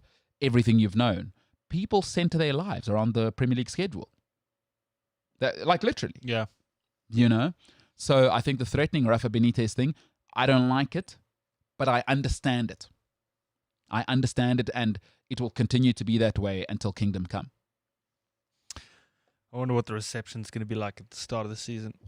What they should have done, I guess they don't know now, but the Merseyside derby this year at Anfield, both sides actually, is going to be electric. What do you think? Rafa gets cheered or booed? No, because listen, also Is that Liverpool. even a question? No, but also James, you must remember. Even if you get divorced from someone, there'll always be a level of respect for them because you did love each other at a stage. Not if you, like you say, get divorced and then sleep with your wife's sister. Sure. Or get remarried to your wife's sister or whatever it is. Then that's where it's one of those nasty divorces, and there's like, okay, let me know when you're here to pick up Johnny. Your stuff's outside. Yeah. So you don't think there's even... I think there'll be... Because there's also people who are Liverpool diehards. Mm. I think will respect Rafa. No. I do. James, I think there'll be sections of the crowd who will still welcome him back because they still respect him. You don't have to love him anymore. But he still did win the Champions League. He still did. He still gave you that. He did, but... Do you think it erases everything? I do, because... Wow. Look, like the Steven Gerrard thing, dude. He was at the height of his career. People were burning his shirts, dude. Like, people were mad. Like you say, gangsters showed up. Like, that was serious stuff, dude. I don't think there's any sort of respect there. I think all the love lost. Wow. That did. So you're out on Rafa? You personally? So, because I'm not a Liverpudlian, there's not like this burning sensation in my heart that I want to go find his house and set it on fire or anything. Uh-huh. It's really violent. Wow. Well, it's what's happening, yeah. It's been a tough morning. Hashtag save Michelle. By the way, you can tweet that. But as a Liverpool fan, dude, like, again, like I say, the most I can sum it up to is there's certain things you don't do. Look, okay, you made a good example right now. I think why I think there'll be a level of respect. Even if you're the husband who sleeps is now in a relationship with my best friend or my sister, we still have a kid together. So there has to be a level of decorum for the kid. You know what I mean? People do this all the time. You can hate somebody, but when it comes to the kid, it's like, okay, you're still going to get to... There has to be a level of respect around that situation. And I think, you still have the Champions League together. And I think a large part of Liverpool will be upset. I think 10% of the fans, though, are still grateful for that. It's maybe the greatest night in Liverpool football history. Maybe, not definitely. I mean, listen, Shankly got the... you had the history before. But if you think of the scale of what they did, we may never see that again in a game of that significance, in a sporting event of that significance, ever again. And, it makes me think of the Tom Brady and what he did to the Atlanta Falcons. And I'm trying to think of other events where in the final they do something like that. And I think, James, you've got to keep a slither of... There will be people that are just so Rafa. You must also remember that there are people probably who have sort of effigies to Rafa at their home from my generation and older, who Rafa can do no wrong. I'm pretty sure you've seen it in your personal life where you say to people, why do you hang out with that person? They this and that, and you saw them doing that. Like, why do you hang out with her? Why do you hang out? But some people are just going, no, I like him. Or I like her. No. You know what I mean? I don't know if you've got that in your life. But and if you don't, but there are some people who are just Rafa in and they won't hear different. You know, I think there has to be a slither of the Probably. and I think it'll be divided, huh? I think, like you say, there probably is a sliver, but I think majority, it's just a lot of it is anger and like just like again, like I'm not heavily upset about it, but as a Liverpool fan, like it does hurt a little bit. Yeah, But again, I don't want to fly to England and set his house on fire. I'm chilling, dude. it's Like, because of COVID. I mean, you don't want to go True, because of COVID. true, we are a red listed country. Well, no. Besides that, we've established that you realize that the world's not about you, and you want to keep people safe. It's not even. I'm not going back to this. No. I'm just saying you're not traveling because of COVID. Even if we could travel, you wouldn't because you're such a thoughtful guy. Yes. Exactly. Yeah. Exactly. See, we're turning. It's all about PR. We're turning your persona around. All right. So. PR. All right. So you're not. So are you personally, as James Jimbo Illingsley, in or out on Rafa because of this? How do you? You have to choose. I'm out. Okay. Enough said. Certain things you don't do. No, bro. you're out. Jimbo's out. Liverpool fans, I'd imagine there's a couple of you that are feeling a similar. You got me feeling a certain type of way. Some people will say, James, you ever heard that? You got me feeling a certain type of way. Yeah, but not in a angry sense. It's more of a. It's used more in a certain. Like if you like somebody and you're not sure how they're making you feel, or do you think more in the boudoir? Both of those things. Yeah, it's like I don't know. He's got me feeling a certain kind of way, and you're not sure what. Je ne sais quoi. Oh my gosh.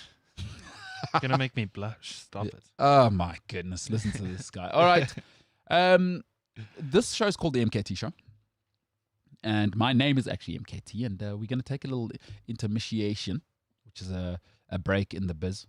Give us some outro music there, James. We'll take a little break. On the other side, James is going to educate me. We'll get into some social media. By the way, a big drive today. You know what? Let's see if we can get it out there. Hashtag save Michelle. Please tweet that.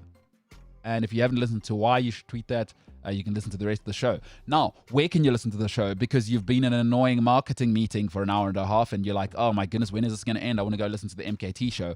By the way, if you've just joined on YouTube, welcome. If you've just joined, please click like on social media, on YouTube. That'll help us on the algorithm. And or click dislike, because I also like honesty. So if you're on YouTube and you're joining us live, please click like. That'll be great for us. If you haven't subscribed to the channel, please subscribe as well. Hashtag save Michelle. You'll listen to the rest of the pod and realize why. You can listen to the podcast of this, though, if you've just left the worst marketing meeting in the world, which could have been an email. You can listen to the podcast a little bit later on cliffcentral.com, the Cliff Central app, Spotify, or wherever you get your podcast. And by the way, being locked down, I know people have kids, people have husbands, people have wives. So you're actually a little bit literally and sort of hypothetically trapped. So maybe you don't have the time to watch this live. Your husband or your wife probably wants your attention. Your kids need your attention. So the podcast available wherever you get your podcasts. The MKT Show. I can't stress this enough. Please, let's get it going. James, listen to the rest of the pod if you didn't get it. Hashtag save Michelle, and we'll all find out why once you've listened to the pod. This is the MKT Show. We'll see you in a bit.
The MKT Show. Welcome back to it. I'm MKT. This is a great day. I've had a great day. It is the first day of a new month. I imagine if you believe in things like star signs and crystals and chakras, and you've gone to, I don't know, Vietnam, Thailand, India for a yoga course for 6 months, and you're the most enlightened person in the world. I'd imagine Mercury's in retrograde and it's July, and it's a time when it's best to look for love or whatever. I mean, obviously we're not going to love each other because of COVID, so you shouldn't be kissing anyone you don't know. But I don't know, people are finding love on apps now. It's a real thing. So shout out to you people who believe in the 4th and 5th and 6th dimension, which is enlightenment. A few of my hippie friends have told me. Shout out to you. It's a new month, a new opportunity. It is the second half of the year. Whatever you're doing in your personal capacity, I hope you get all of the money. I hope if you're working in your relationship, this is the beginning of a new day where your relationship gets better with your loved one, mom, dad, sister, brother, whoever it may be, your romantic partner. I hope you sort things out. We're all going through it right now, and I hope this is a pleasurable 2 hours for you in your day, because that's what we're trying to do. We're trying to have a mental vacation. Now, I'm not alone. We're going to get straight into something with a man who doesn't care about anyone else's happiness but his own. Superb hair, superb beard, douchebag glasses. It's educating. It's not. It's social media with James. It is social media. We were going to do educating MKT, but we'll save that for tomorrow. Yeah. And by the way, free association, we're going to get into it. James will be educating me on free association tomorrow, James? Yes, sir. Alrighty, tomorrow. I love learning. I love, sometimes it's not about the journey. It's about where you're going, or what's that saying? Sometimes it's not about the destination, it's about the journey. That's what I said, yeah. Yeah, that's ultimate Instagram stuff, hey? Hashtag. Yeah, what are the filter names? Do you know the filter names? You're an editor. You should know, have you ever seen, the filters have names on different platforms? I used to know them on Instagram. Yeah, but everybody used to know them on Instagram. Won't you Google it quick? I want to know what the filter names are. There's certain filters where you just know that person. I'd push them into a lake with no regret. Sepia and all of that. Yeah, and it's always just that 6th dimension stuff, right? It's always ridiculous names. We have retro cam. Okay. Caramel latte. That's not a joke. Yeah. 90s camcorder. Okay. Moody tones. Cream. Oh my god. So is Instagram designed for Wait, this one's the best. Vintage vibes. Is Instagram designed for douchebags like you, James, who went to AFDA and have man buns and have beards like yours that make their mothers unhappy? And they have excuse me, can I have a double frozen frappa latte chonka chink? No, it's and by the way, hold the milk. I only drink skinny or whatever. Yes, it is for those people. Yes, I only drink rice milk and oat milk and all of that. Yeah, those people. Yeah. The people that I adore. Yeah. Excuse me, I only drink Swiss cow milk. Is that in? Swiss cow milk. I only drink milk from the goat of a... Yeah. Sorry, the goat has to be from a certain region in Catalonia. I told the guy last time I was here to order it. That was 6 months ago. Are we on that or not? Otherwise I can go to another shop. Also, that goat also has to have a minimum of 8% body fat. Which I personally do have, and it feels good. Yeah. Okay, so Instagram, douchebag. Insta-grizzle, huh? But you got to be on the grizzle, dude. I like it. I like social media, I'll be honest with you. I like it. It's got a lot of sort of dark places, but I'm just okay, I'm not going to look at that stuff.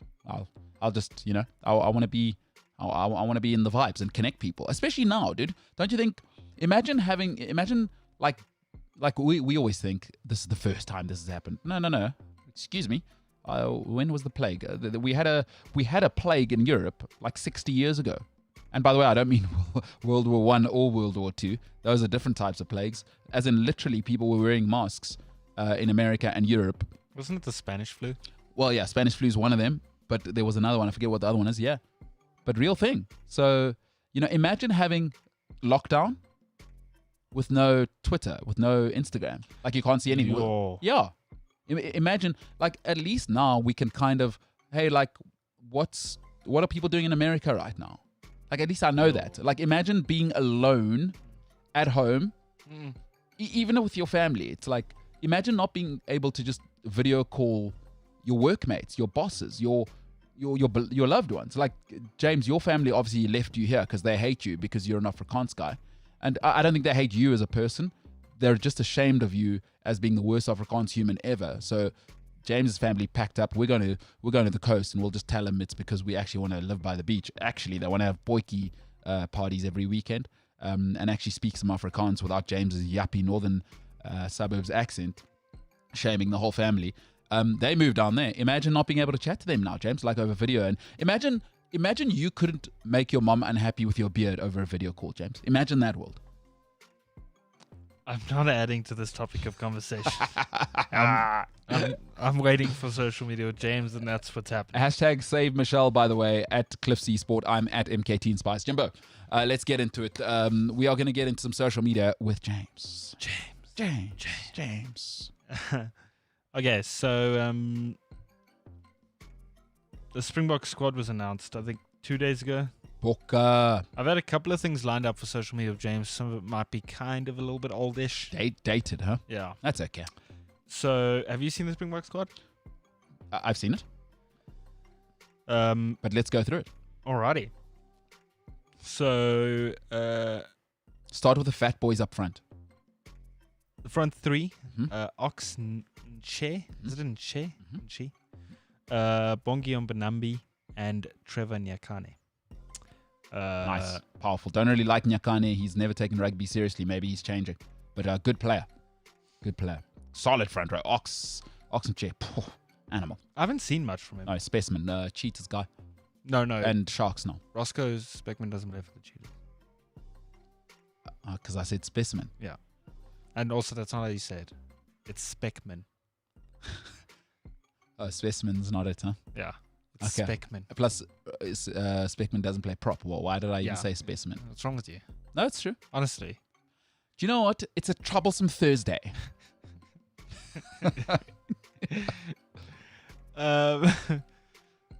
Eben at number 4. Franco Mostert. Mostert. Let's go, Franco. At number 5, Sia Khaleesi, obviously. Pieter-Steph de Toy. Kwacha Smith. Wasn't he a sevens player? Yep. Number 9, Kobus Reinach. Vice captain, Andre Pollard. That's Andre, not Andre. Yeah. Those are two different people. No, well, because you're a terrible Afrikaans person. You couldn't say it properly the first time. I said Andre Pollard. It's a Andre. Okay, you got to hit the r. This is why James's family moved to the coast. They left him behind here because these are the types of things that happen at the family poiki.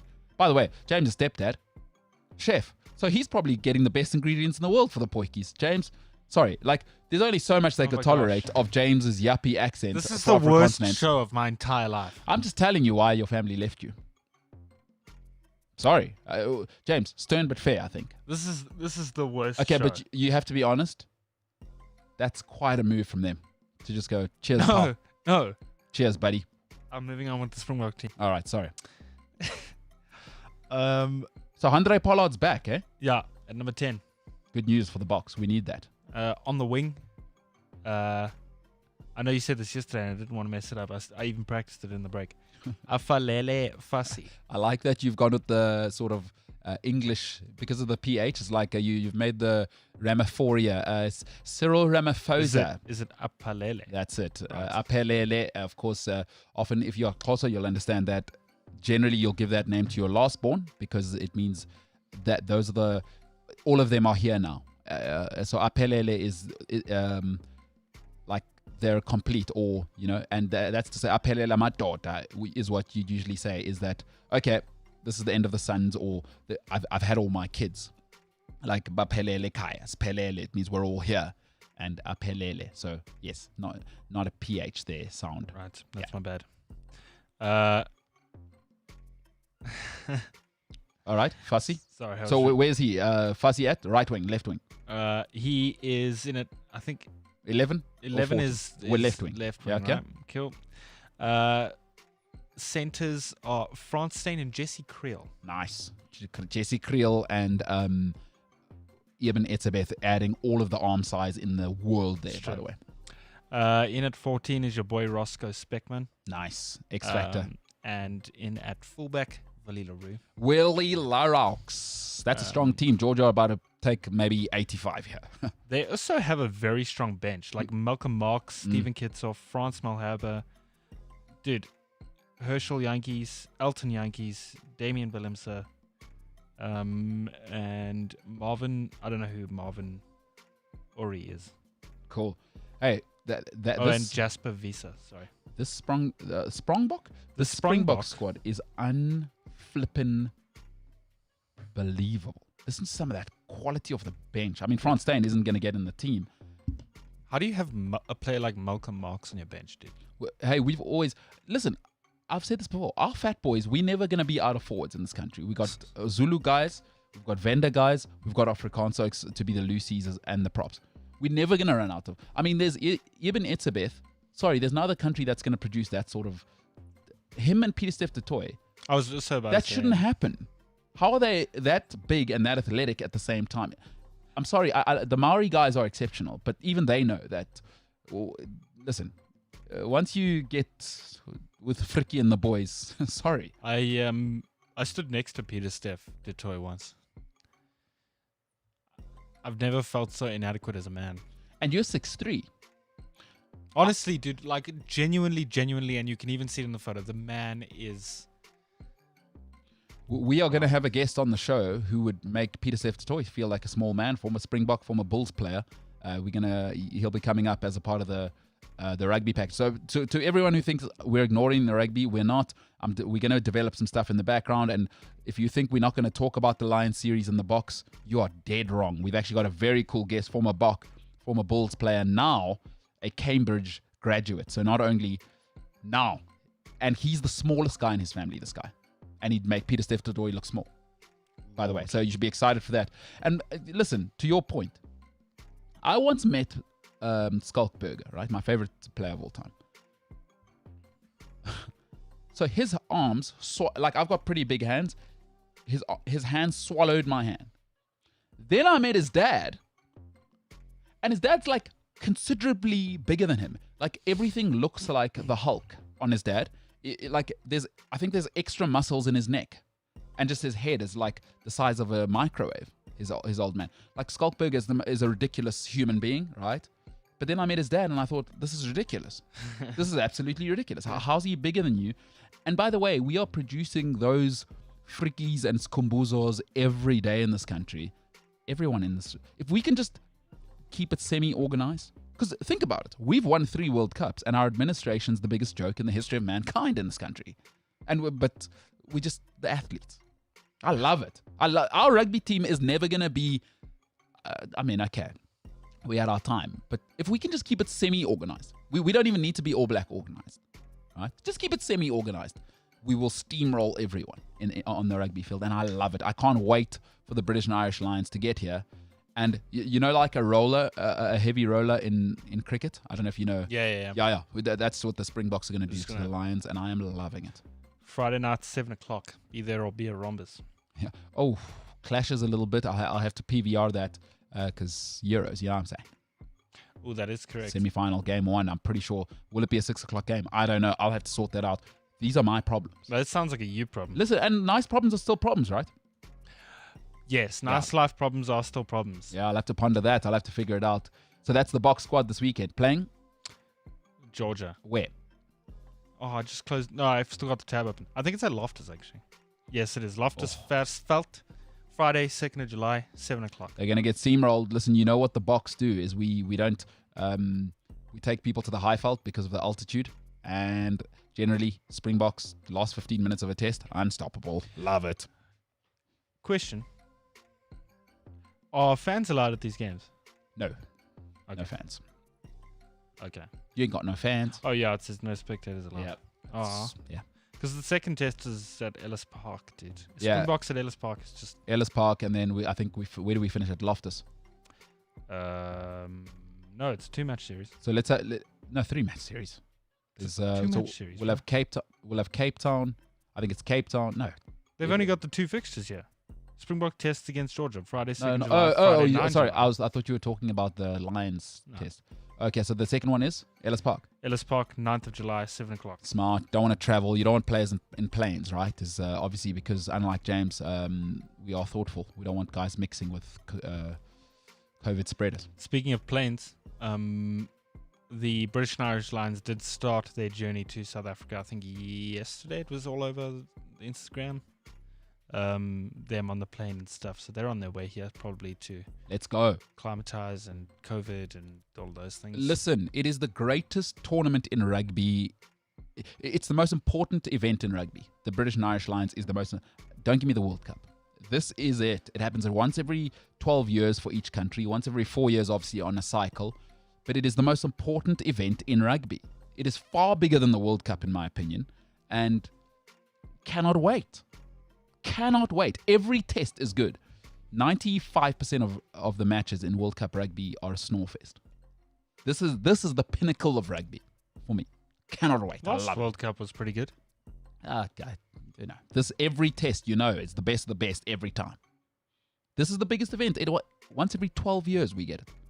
And we're going to crush them again. And it's going to be 3-0 this time. It's going to be great. It's going to be great. I love it. Moving away from rugby, right? I feel like this news isn't as big as it should be. Let's hear it. Vieira has agreed to become the new Crystal Palace manager. That's Patrick Vieira, by the way. The legendary. Yeah, not your spiritual advisor, Vieira Horowitz down the way, because Vieira could be... doesn't that sound like the name of like a psychic? I know what you did there. Not falling for it. Yeah. I refuse. Patrick Vieira, Crystal Palace. It's tough. It hasn't gone as well as you'd hope for a guy like Patrick Vieira. Let's see how it goes. He never. I wonder why didn't Arsenal hire him instead of Arteta? It's weird. Because Arteta had been working with Pep for the last 3 years. But what does that mean? Vieira already had 2 coaching jobs. It's weird. They should. Okay, I mean Arsenal again. They're a little bit like you, James. We don't care what you gave us before. Get the hell out of here. All right. I can't remember if I screenshotted this before or after the England game against Germany. But we give Sterling too much of a hard time. I'm not sure, but why do you say that? 15 goals in 20 England games for Sterling and already 3 at Euros. He could get the golden boot. Yeah. Shout out Raheem Sterling, dude. Yeah. Shout out Raheem Sterling. I feel like we're just too hard on him. Hey, let the haters hate. He's delivering. It's a results hate, business. Potatoes potate. Shout out Taylor Swift. Sure, yeah. No, not really. Don't like it. Why? What did she do to you? Are you sexist? Why? Why do you hate I'm Taylor not Swift? doing this. I'm not having this. So you're not sexist? No. All right, cool. That's fine. I'm just an all-round good guy that wants to That's true. You are a good guy. make people laugh and just...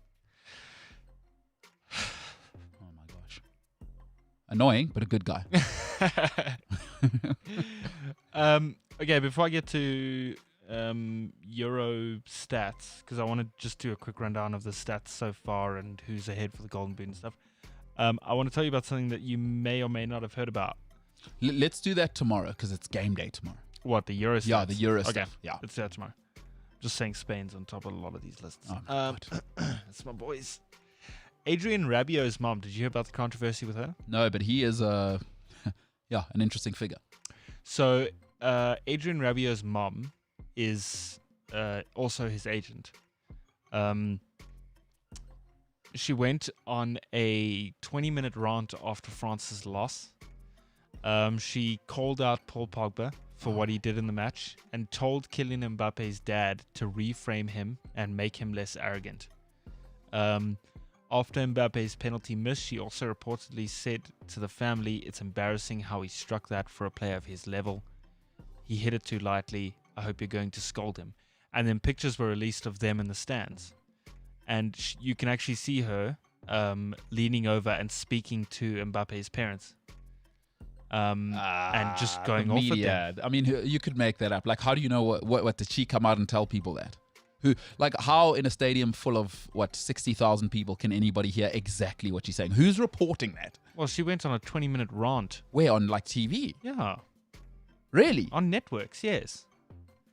I don't think it was mainstream TV. But still. I just think it was Oh, media. so are there yeah. quotes? Like, is this, we're not talking about, oh my God. I'll try to find them. Yeah, although, you know what? There's another figure. Rabiot is, again, it's a good, and I think France have another one coming called Mathieu Guendouzi, where talent's not that interesting, dude. Rabiot has been a problem for a while because it didn't work at Juventus, and I think it's kind of, where's he now? Is he at Juventus now? Who's that? Rabiot, where was it? PSG? He was at PSG. Yeah. I think he's at Juve now. Yeah, it didn't work there. I forget where it was before where it didn't work, and he had problems with Didier Deschamps. I mean, Deschamps just brought him back into the fold. Another guy who has been precocious talent, but sure, a handful. Mathieu Guendouzi going down the same route, and it's always sad to see. I'm trying to find quotes. Okay, but either way, if true, again, this is why it's so important that you... Dude, Man. my thing is, who the hell are you, bro? Like who's that? Adrian Rabiot's mom, dude. Who are you? Yeah, I've never understood people having their parents as their agent, but okay, whatever. That's its own thing. And Neymar has it as well. Jermaine Defoe had a very funny story in Harry Redknapp's book about when they negotiated the deal. You can go and read that if you're interested. Harry Redknapp's book, by the way, worth a read. Just phenomenal. Harry Redknapp's one of the best storytellers in the world. Adrian Rabiot, a problem child, and I'm not shocked, to be honest with you, that he's been what he is. And if true, this is what bred him, right? And shucks, what a pity. What a pity. All right, what else you got, Jimbo? Adrian Rabiot, no surprise there. So moving to Leto. So yesterday they had arrested the old German lady that. Did they find her? So the headline was labeled German. It said they had arrested her after worst crash in Tour de France history. Sure. It's a little dramatic. Quite a label to give it. Yeah. So yeah, they did arrest her. Okay. I'm not sure they probably have to now probably do like court proceedings or whatever it is. But yeah, she's been arrested. Sticking with Latour, and some just positive news. Yes. Right. I'd like some positive news. So would I, because this morning's been rough. For you? Yes. Okay. Because I'm having a great time, by the way. It's awesome to be here. I'm sure you are. Yeah. Have you heard the name Nicholas Dlamini before? No. No. So Nicholas Dlamini is the first black South African to take part in the Tour de France. Okay. He was a member of Team Didata, and then they changed to I think Ubeka or something. I like that. I like how you've gone for that. You gave it a whirl, though. It's Ubeka, ne? Isn't it? Ubeka. Kubega. Yeah. That means to carry on, but okay. Or it was the other way around. One of the two. But yeah, he is at the Tour de France and on the only South African team that's there. Yeah, which is great news.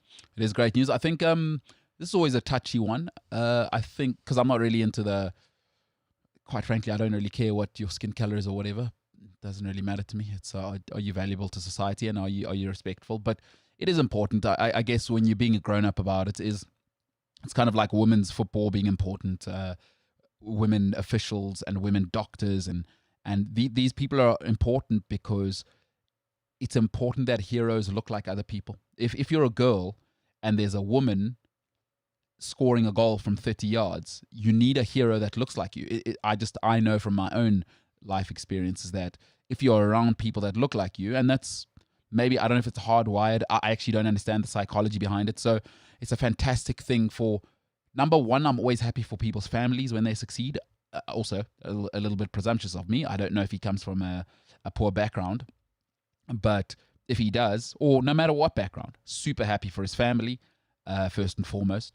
I think that's always the people you should be happy for, because ultimately he'll carry the family name, and he's made history, quite frankly. I mean, we do still, and I guess we still have to, we do look at the world through the lens of black, white, douchebag, nice guy, you know what I mean, James? Or it could be the other way around. Is that to say I'm a douchebag No. because I'm white, or? Where were you going with that? No. Didn't I just tell you that I don't see color? Well, you were saying we live in a society where we see through the lens of color, and then you went douchebag, nice guy. Well, I mean, I shave my face just to make, keep my mom Not happy. having this conversation. Yeah. Oh, okay, so James, don't open the door if you're not going to walk through it. You know what I'm saying? I don't want to walk through this door. Don't open it then. Don't even have the key. I don't even want to be here right now.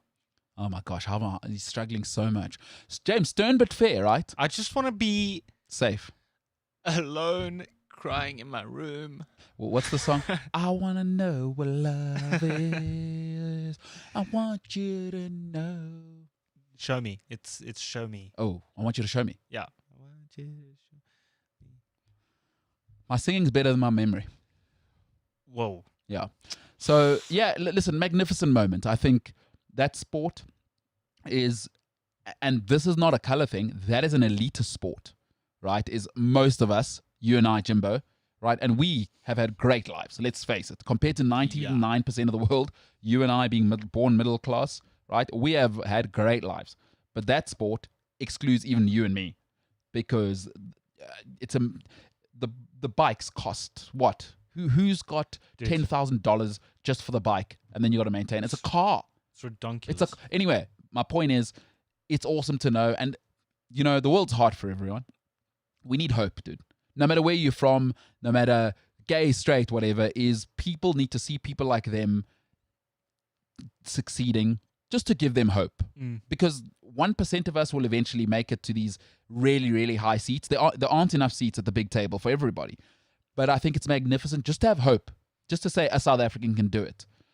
So these things are important as much as I can be glib about them because I live pretty good and, but it is important. And I think from the bottom of my heart, I'm delighted for his family more than anybody else. The rest of us, hey, you can go to hell. It's not about you. It's about his family, him, and this incredible achievement. So shout out to, what's his name?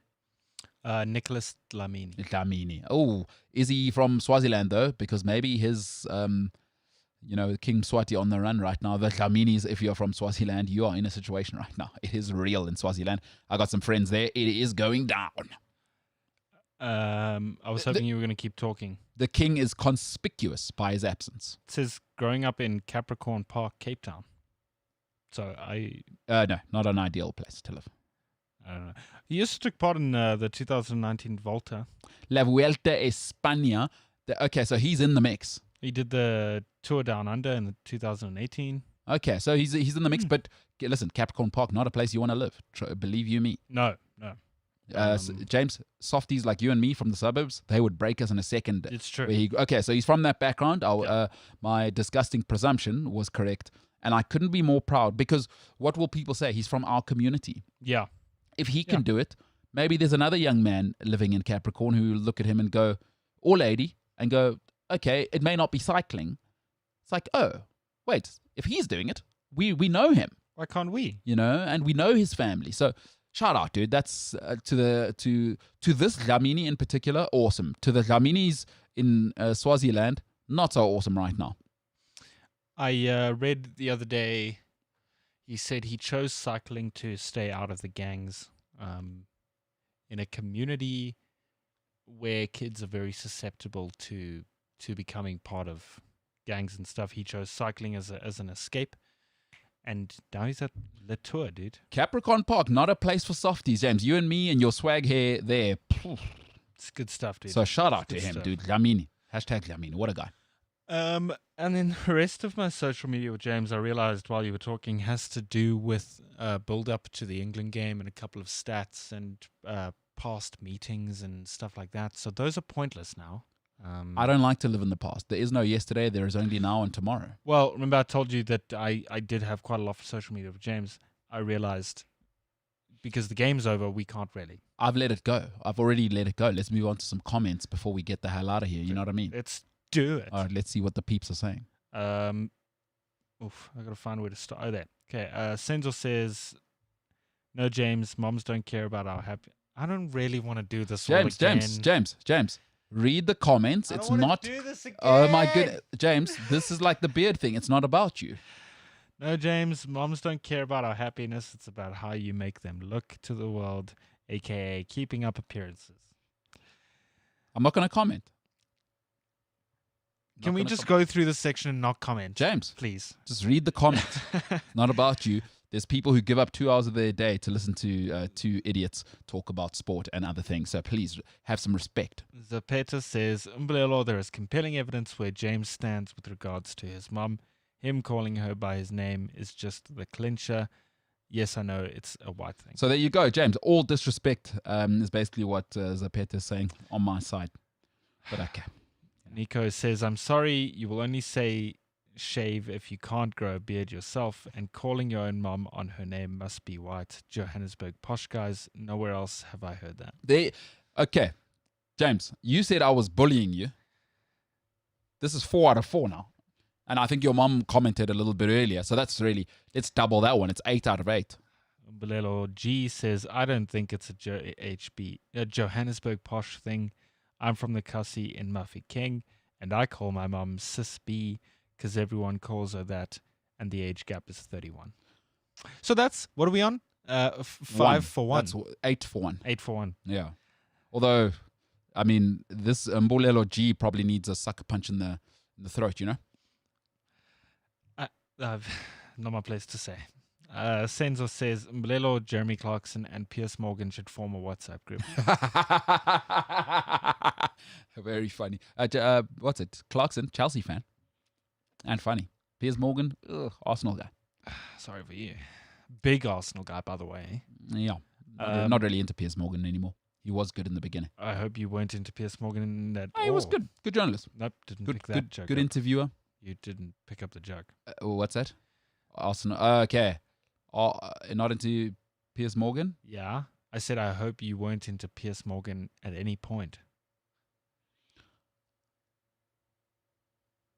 Cool. So, Mother Rickson. What are we doing? Pier Point here. At the Pier Point. Sorry, I missed it. What is it? It went over my head.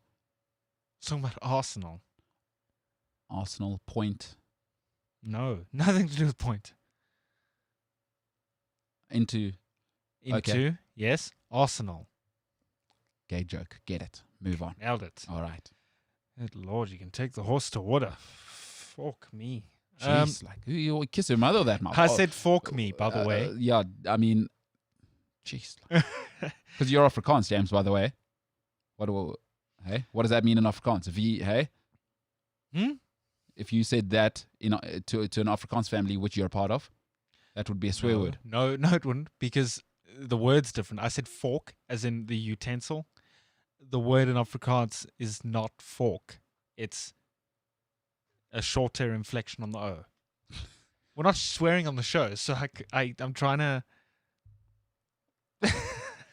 I see you, James. I see you. Mother Rickson says, I'm proud of you, James. Just for info, calling me by my name is a joke between us. He is always very respectful. Keep calm. There you go. Yeah, but James, she now has to protect you because the whole of now you're going to get shamed by everyone else. You know, we're going to keep bullying you. Or I'll keep bullying you, though, until you... But it is between you guys. I got to respect that. You got your own thing going, is what you're saying, James. You and your momsy. Yeah. Okay, cool. I see you also got the thing, I don't shave, and she must be okay with it. That's another part of the relationship. I will bully you about that. Lamb V says, shame, bro, you're getting attacked. Hashtag save James's beard. That is 4 for 3. No, fair enough. Fair enough. Coming back, dude. No, it's 8. It's 8 versus 3. I'm making a comeback, dude. Yeah. Zapeta says James definitely has to shave for Movember. But isn't the point of Movember not to shave? No, James has to shave now. Yeah, forget about marketing stuff. And obviously, guys out there, please feel your balls, your own balls. True. Unless you're into guys, feel his balls as well. I've got no problem with that. That's great. Everybody. And last month, you should have felt your anus. Was it? Yeah. It was men's prostate cancer awareness. But do it all the time, because actually the thing I've noticed about prostate cancer doesn't really wait for a month. So you should always know the condition of your prostate. It's not how it works. Yesterday was your last day. Okay. Yesterday was the 30th of June. That's not how it works. You can't do it until June 1st. You think prostate cancer takes a holiday during COVID? Do you think that's how it works with viruses and diseases? Just they have a virus and disease meeting and go, all right, COVID, you've had 2 years now, prostate cancer. He needs his time. She needs her time. All right, the meeting's over. No, not quite how it works. Always make sure your prostate is good. And I'm with James, very funny there, is, so feel your balls and feel your bum. Just in an inappropriate set. Hang on, I need to reword that. In an appropriate setting. In an appropriate setting. Yes. Not in inappropriate settings. Yeah, geez, that was a bit of mouthful. Jeez. Yeah, I mean, listen, don't be at the shopping mall and whip your pants down and go, like maybe you've got, maybe couples just like, Margie, I think there's a bump. No, don't do that. In the middle of Mr. Price home. Yeah, just don't do it at the local coffee store while you're standing in line. Say, hey, I don't know, hey, Steph, I'm not saying it is, but maybe call Dr. Horowitz. I'm feeling a third ball here. Lots of racism happening right now. Why? What's the Many story? racisms. Why? You're assuming just because it's white people, right? Then it's always Dr. Horowitz. Why is he Jewish? Why does he have to be Jewish? Why can't he be Jewish? Wait, are you saying Jewish people can't be doctors? That's not what. No, you're trying to do this on me. You went full. Wait, hold on, James. So are you saying you would never go to a doctor if they're Jewish? No. Because I don't see color and I'm perfect, I can say a Jewish doctor because I'd go to any doctor, Muslim. But clearly you have a problem now. This is another thing now you have a problem with. No, I'm not entertaining this. I can't believe you've got a problem with Jewish people. I refuse. I mean, it's not fully anti-Semitic what you're doing. Nope. But it's weird that that's what you picked up in the whole thing. And, each to his and her own. Nope. I refuse. And by the way, we work with a lot of Jewish people at the office. We do. This is a weird way for them to hear that James has a problem with Jewish doctors. But very incorrect. We'll have a meeting in the office and see how that goes. Very, very incorrect. I can't control it, James. Nico says, keep your beard, James. As long as it's neat and tidy, screw the rest. Screw the rest, including your mom. Just want to say, James, Nico, this is why your family moved 1,500 kilometers away. Nico. We had the conversation about the name pronunciation, and he said, don't worry, James, it's all good. Yeah, because he's probably a nice person. But his name's Nico. Just like my surname is Ilsley. No, it's Illingsley. That's better. It makes... I'm done. I'm so done. Well, sorry. Niku Nico. wants to know what are your predictions on the Box and Georgia game and the Lions? I'll save the Lions prediction, but I'd say we'll score 75. 75, maybe 5, 12. Easy series win, huh? Yeah, 3-0. I fully expect us to win 3-0. But well, we're only playing Georgia twice, so we can't. No, really well, win he's 3-0. the British and Irish Lions as well. You said you're saving the Lions. Yeah. Okay, for this. No, we'll score at least 65 in each game. Maybe a bit of ring rust, maybe 50 in the first game, but we'll score 75 in the second game. I agree. And we'll save the Lions thing because we're going to put together a cool way of building up to the Lions' actual series. And Choma says, what did Chris Rock say? We need bullies. Pressure makes diamonds, not hugs. And Trump happened because we got rid of bullies and a real bully showed up and nobody knew how to handle it. Exactly, which is why I got to keep bullying you, I think is what Choma's saying is, I'm going to keep bullying James for James's own sake, I will come back to Senzo's comment, but Nchoma's not done. Right? Nchoma goes on to say, all these SJW and flower power children need bullies. Then they won't be surprised and hurt by us ignoring their feelings. No one cares about how you feel. There are cold, hard facts, and there is the truth. Look at the outrage over the Bill Cosby appeal. Only the alleged victims should have an opinion. Everyone else, shut the fork up. That's the one. Shut the fork up. I like how you made about you instead of one of the biggest stories in the world, like Bill Cosby. Somebody who's... I didn't make it about me. You kind of did. I didn't though. You slid straight past. I like how it's important that you were right. Forget about the Bill Cosby thing. I'm with Nchoma there, dude. People need to, ultimately, I'm doing what you did, James. I'm making it about me. I need to be able to bully you, and that's great. I agree with Nchoma. I don't actually, for the rest, I don't need the rest as long as I can keep bullying you. You know what I'm saying? Sure, absolutely. Shout out Nchoma. Senzo says, I don't know why Liverpool fans are so upset. You guys are good with your current manager and you are in a better place. Also, Rafa is all over the place, and that is a fact. He has been to a lot of clubs. We're just all over the place. I mean, no, we're not. We're upset because there's certain things you don't do. Listen, I don't care how enlightened you think you are. If you see your ex-wife or ex-girlfriend with somebody, no matter how enlightened you think you are, Straight up, dude. if you see her 6 years later You're with gonna someone be else, mad, bro. you're gonna feel some type of way. Like, who are these people? Who are you that you're so enlightened? It's gonna make you mad. Dude. And even if not mad, you'll still feel a certain like. Yeah. Who's that guy? Is he better looking than me? Is he richer Yeah. than me? It- What's he driving? It will spur things on. What does he have that I don't? Yeah, like, you know how it is. Yeah. You'll feel one of those. Mhm. Maybe you're a better person than me, and I'm super fortunate that the only 2 girlfriends I've ever had live overseas, because then I never need to see it. You know what I mean? Like, we had it good. Yeah. They are Must gone. be nice. Awesome. Must be When nice. you walk down the shop, you're like, James, maybe see an ex-girlfriend down the shop. James, you ever seen an ex-girlfriend at the shops? What do you do? Do you do the classic walk to another aisle, or There was an instance where I thought I saw an ex-girlfriend. and then what happened? Did the other aisle thing. Yeah, I that's was like, oh no, I actually need custard dressing or something. yeah, And that's it. I dipped. Yeah, like, what are you doing? And you find yourself putting like women's pads in your trolley just to avoid your ex. Like, yeah.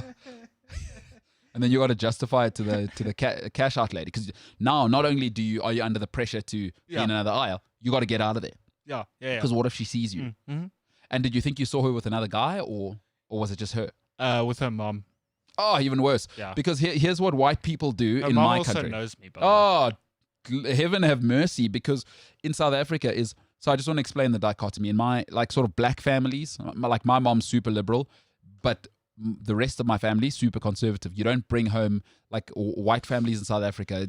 You're dating for like 2 minutes, and you can bring Michelle over, and they go on ski trips together, and you're staying at their parents' holiday home. They It's so true. like they so in each other's lives. Whereas in black families, just from what I know, and I may be wrong, you only bring them home when it's time to pay lobola. There's none of this. Mom, we're just seeing each other, and she's gonna come over and hang out. Whereas in white families, I've seen it with my mates. Just pop in. All right, Michelle, we're gonna go hang out in my room. Like, not a thing. Not Vibes, dude. yeah. So yeah, that's a bit of a situation, because now the mom knew you as well. So now you literally just got to get out of there. Yeah, What'd you do? Did you put? Hey, the real thing is put your. Did you have the hand one, or were you pushing a full-on trolley? Can you remember? so I did the exact thing, right? I went to the next aisle and I stood in front of, what was it? It was the selection of hot sauces. I don't eat hot sauce. Yeah. I can't stand hot food. Yeah. Stood in front of like Tabasco and peri peri and all of for like 15 minutes. But what's the right Which move? one do I want for dinner? Yeah. Huh. Maybe I want the jalapeno. Nah. And what was your plan? What if they saw you? It you- was peripheral vision. Yeah. Whichever side I saw them, Yeah. dip the opposite way. But why didn't you? Can you remember if you were pushing a trolley, or you were holding one of those hand baskets? I was Also, maybe you could be going to hell in a hand basket, but that's a different thing. I had a trolley. So the real move is leave it, get out of there, because there's no way that conversation is pleasurable for you. Nope. For me, I'm fortunate enough to have never had it, but for me, if I just imagining it, I'm dropping the trolley. Goodbye. That's somebody else's job to sort that out. You'll sort it. Sorry about the 80% full trolley. I'm out of here. I don't need that in my life. I don't need that kind of energy. Anyway, point is, who are these people that can see their ex-girlfriend or boyfriend and just move on? I never considered hot sauces for so long in my entire life. Yeah. Jeez. Do I want the ghost pepper one? Nah, I had that one last time. In your fields, what you need is the in your field spice. All right, what else we got, Chimba? Mbulelo G says Rafa Benitez and Everton is mixing pills and alcohol. It's true. That's good. Senzo says sport is a cult. Also, very true. It means more. Mbalelo G says Man United are bigger rivals than Everton to Liverpool. I think to the global community, but to the Liverpudlians, Yeah. it's bigger to the Merseyside derby, just from personal experience having been there. Correct. But to us globally, in terms of what it means, purely because from the competitive front, I would agree. Yeah. In a sort of locality and sort of the parochial nature of the toxicity, means a lot more to Liverpool fans to beat Everton than United fans, even though we view it the other way around because they've been more competitive. You know? Yeah. It is certainly a bigger derby, Northwest derby, United Liverpool, but it's when you're in Liverpool, no chance. Senzo says James is like those Cavs fans and how they were when LeBron took his talents down to South Beach. Not sure what that in your means. fields. So Cavs is the Cavaliers, James. It's about, I know it's the about- Cleveland Cavaliers. That's it. So you're like them when LeBron, one of the most famous speeches in sporting history, maybe world history, where he said he's taking his talents down to South Beach, and they all got in their fields burnt. So you're in your fields, James. Is I think what he's saying there. It's been an emotional show, even outside of Rafa. For you. Yes. Yeah. I couldn't be having a better show. I couldn't be in a better mental state right now. I'm having a great time. Maybe bullying's my thing. Nope, it shouldn't be. Who knew? Who knew that I'd enjoy bullying? Who knew? But I just enjoy bullying you, James. I don't want to bully anybody else. It's because I'm trying to get you to do the right thing, you know? Choma says what Eli Manning and the Giants did to the 18-0 Patriots. Mm-hmm. Yeah. Eli Manning, cult hero. Remember, they were going to go for the perfect record. Tom Brady and the Patriots were, Michael Strahan, of course, that great New York Giants win. Eli Manning beating Brady twice in the Super Bowl, by the way. Absolute cult hero. He is the next level, and he's living his life right now. He's living his best life. And by the way, also Eli, of course, always viewed as the second brother, but he's got as many Super Bowls as his brother. So, it's the Manning brothers. So Manning, there's a new one, Archie Manning, by the way. Currently, I think going to Clemson. So there's a new production factory there. Of course, they all have, and I think the father was Archie Manning as well. Of course, they are football royalty, NFL royalty. And there's a new one. There's another Manning on the way, a fourth one. Archie Manning. Look out for him. He will be down in Clemson. So that'll be very, very cool. Good stuff. Go Tigers. Go Tigers. That's exactly it. You know it. Clemson Tigers. You know why I know the Sean Tigers? Watson. Because I watched FU on the weekend. Oh, all right. Fired up. Yeah. And they're like, go Tigers. Yeah, Americans and the animals. Yeah. We are driving. We are driving. There are no tigers in America. No, there aren't. But they were the Tigers. We are eating. We are eating. Fired up, by the way, a movie from a while ago that James is quoting right now. I didn't love it enough to give energy to it. We are driving. We are driving again. I am bullying. I'm bullying. Doesn't really work. No. Nope. Senzo says, wow, that was a lot of S's. Senzo says, Mbalelo, the ultimate coffee snob. Yes. Rich coming from you, huh? Yeah. Listen, I mean, for me, if you're going to drink coffee, do me a favor. If you can afford it, of course. Not everybody is. It's because I don't have to pay for anyone in my life. It's just me, So I can. I do have the best coffee available in South Africa. I do. So save for it. This is what I spend my money on. I don't have much other stuff. I don't own a car. I have nothing expensive. I don't pay for insurance for stuff. Sounds like a you thing. Why don't you have insurance? What would I have insurance for other than health insurance? Life insurance? Of course. No, of course I've got medical aid. Unit trust. Yeah, of course. But I don't see that. I see those as I don't see that as like that's a cost. No. Not gonna lie to you, insurances and finances. I've got a trust fund. Could not. I mean a unit trust. Unit trust. No, I do not have a trust fund. I wish. I wish I had a trust fund. My heart stopped and I was about to pop off on you. No, I wish I had a trust fund. James, do you think I'd be here working with you, a man who doesn't want to shave his beard just so his mum can know Day of Happiness? If I had a trust fund, I'd have an island. I'd be living. Do you know what I'd be doing? Douchebag Thailand guy, and just like going around preaching to everyone like life's about connection. It's not about, it's not about money, dude. You know what I mean? You know those do you know those trust fund kids? I do. It's not about money. It's about people connecting, dude. And sometimes I just think in this world we're not seeing each other as people. We're just ships in the night going by. Oh no. Hey? Do you know the guy and girl I'm talking about? Yes. Yeah, Yes. the worst. So no, I have a unit trust, yeah. And I got a financial advisor. Quite frankly, I'm an idiot with money, so I pay somebody who I've known since we were 6 years old. He handles all of that for me. I have no other costs in my life, so you know what I'm going to do? Get the best food and coffee I can get. Do it. If people call me a snob, it's because you don't have standards. And standards ain't for everybody, baby. Do I feel bad about it? Absolutely not. I don't see myself as a snob. I got standards. Get the hell out of my face. I don't know. Yep. Preach it. Niku says Mblelo is stirring the James Poiki.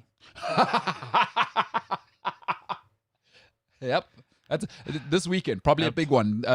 Probably your family have been planning it for a while. All right. It's COVID, guys. We're going to have to pivot. We're going to have the Poiki on the beach. And boy, oh boy, do we know how much James hates his mom having a good time on the beach and actually relaxing. So that's why you're not invited this weekend, James. You know why your mom doesn't invite you? Because she doesn't want to trigger you. She doesn't want you to see her having a good time because she knows how much you hate the thought of her being happy. Sure. See? Always. She's always protecting you, James. Not going to fight it. She moved 1,200 kilometers away just so you can be protected. What a wonderful woman. Nico also says, watch football on TV and rugby on your phone. Same time, no problem. Solution-based thinking. Love that. Who said that? Nico. Fantastic. Fantastic. Kutle says, Morat and JJ are on the wings, ready to replace Eben and... Whoa. Or in the wings. Yeah. are in the wings. Yes, Right, waiting, ready in the wings. That's why I was confused, because like we read the team. None of those... Yeah, but yeah. The problem at AFTA is that they don't teach you how to connect things, to kind of comprehend. It's true. Being able to read and being able to comprehend. Okay, we get it. We don't. Get it. It's been a show. Is it too much bullying, James? Are you at your bully limit? I am. It's been 2 hours. It has been 2 hours and 20 minutes. All right, James. No need to get touchy about it. Jeez, I didn't know that bullying would get you emotional. All right, what else we got, Paul? Yeah, but hey, good point. Like I said earlier, the depth of the box is It's insane. devastating. It's insane. Dude. Oh, I love it. And our oaks are like extra huge as well. I love that. I love when the box just elbow guys in the face. It's just fantastic. And Gray is just pumping them out. Gray, Paul, Dale. All of them. Oh, fantastic. Like the rice. Mbalelo G says, did you hear about Nicholas Dlamini? Yes, we did. Yeah. Zapeta says Messi is free. Maybe Looseful should sign him. Oh, Liverpool. Fool. Yeah. Yeah. Should sign him so James won't go to Rafa's house with a pitchfork.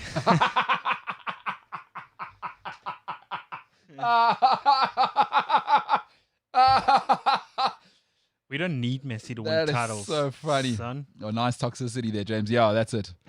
We don't need titles. Who's Leo Messi anyway? Who do you have? Mo Salah. Who is Leo Messi? Our right wing consists of Mo Salah. Who's the guy that cost Wales? Nico Williams. We got Nico Williams. Who needs Messi? Straight up. All right. What else we got, Jimbo? Got man bun Harvey Elliott. James Holland just deleted his comment, so that was cool. I was about to read it and then it just disappeared. Maybe he was bullying you as well, and he just heard that you're at your bully limit. I am at my bully limit. That's fine. I mean, it doesn't mean I'm going to stop bullying you, but there's only so much time to bully people, so we got to move on. I do like the timing of James Holland. As I was about to read the comment, it said message retracted. He's a very sensitive person. What's his name? James Holland. Mr. Holland, you were well raised, and your parents should be very proud because James has said, I'm at my bully limit. Maybe he's saving his bully comment for tomorrow, and that's respectful.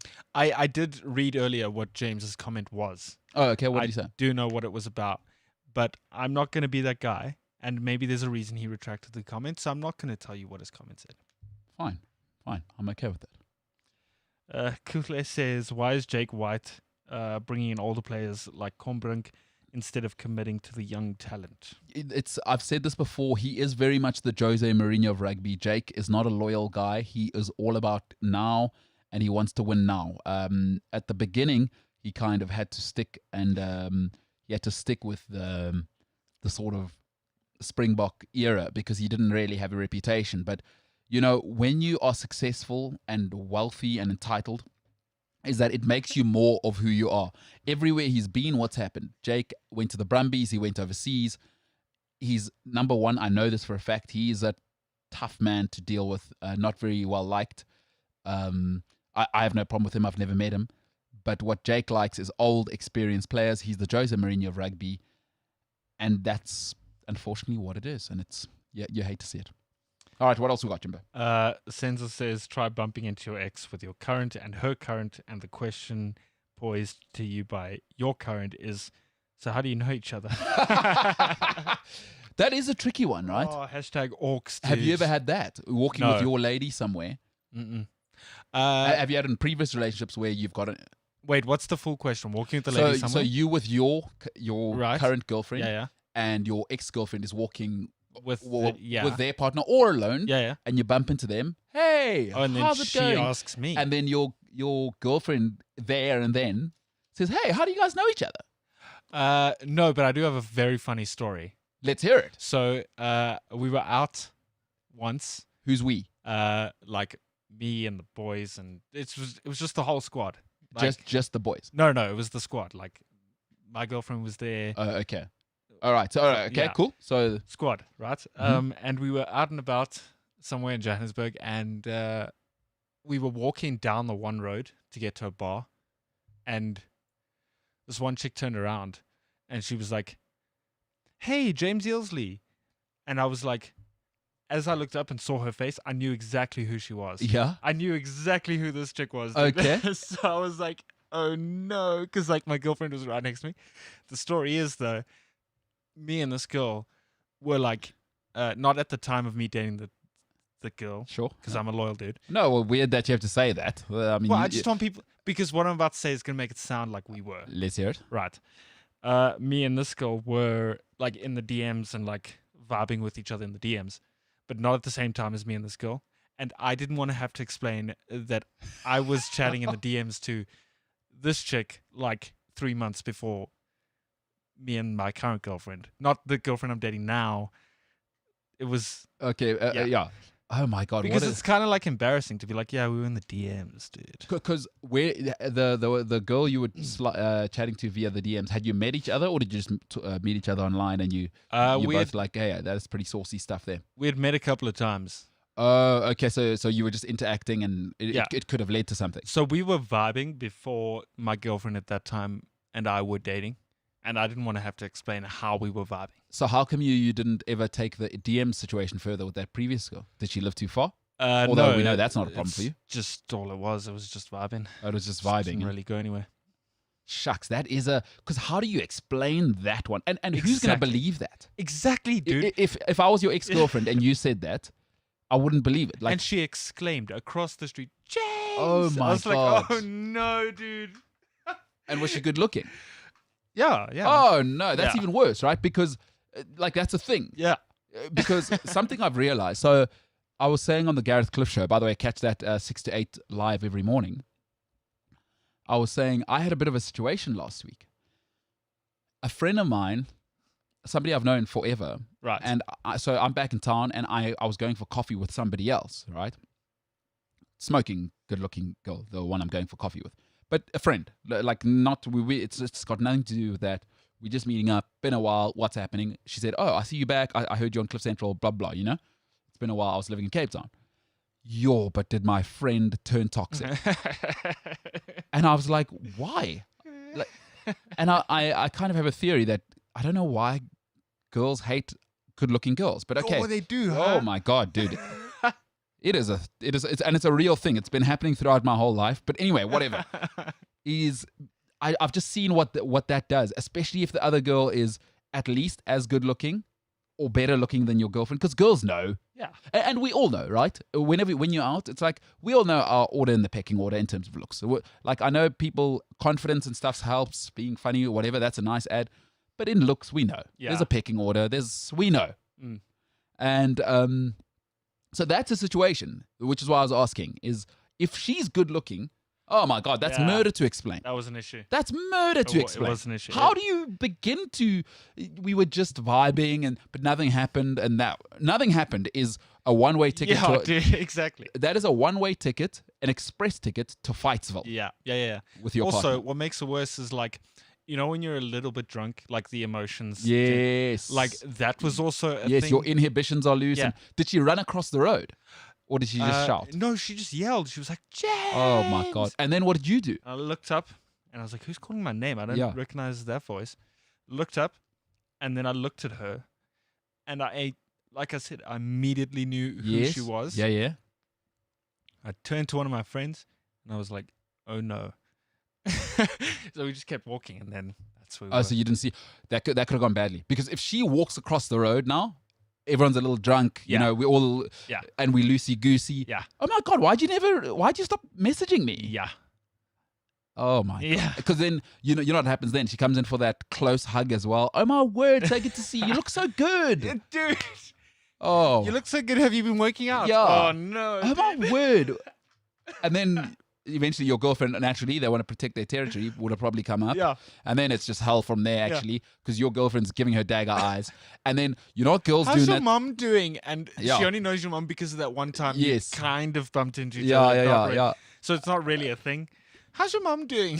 But I know exactly what happens there. I've seen what girls do in that situation when you're talking to another girl. Used to happen. They come in for the hug around the hip immediately. Yes. Yeah. Hi. Hi. How's it? Like, yeah, it's the hug. It's the one where they get the hands around the hip immediately, nice and tight. This is mine. It's like a bag of popcorn. Hi, I'm Ashley, James's girlfriend. Yeah. Hi. It's the hard I. Hi. Maybe 3 eyes in there. Oh man, that could have been a situation, Jimbo. All right, Incredible. let's finish off. What else we got? James came back in the comments, Okay. but now his name's Jim. So he's changed things. And he said, James, I'm back. So this was his comment from before. Gents, great banter. I dig the show. Please stop the background music. It drives me mental. Oh, okay. No, we've done that. Maybe that's why he retracted it. There you go. Then Jim also said, bully comment coming tomorrow. Excellent, Oh, excellent. please Hashtag save Michelle. don't. Hashtag save Michelle. Let's get that going on social media, folks. Got to get this beard off his face. All right, let's finish off, Jimbo. Umbelelo G says, it's underdog season in the Euros. Even the Super League Nations version is a stinker. Jeez. And Yeah. Senzo says, try telling a girl that looks don't matter. Good luck. Yeah. No, well, that's probably why I'm single, but they know. It's like telling a girl you look fat in those jeans. No. It's like answering that question. I think Oh, yeah, that's what I meant. no Sorry, man is sorry. stupid enough to ever say that themselves, except my friend. Oh, no, dude. I told you about my mate. Oh, yeah. Yeah, that. By the way, that situation still on the boil. If you haven't heard it, I'll Did give my you. advice help at all or no? Probably not, huh? I didn't give it to him. I forget what it was. Oh, no, you just asked me if that kind of situation is... Okay, let me give the Normal. quick situation. A friend of mine, his lady of 9 years, actually, I said 7 years, I believe, last time. 9 years they've been going out.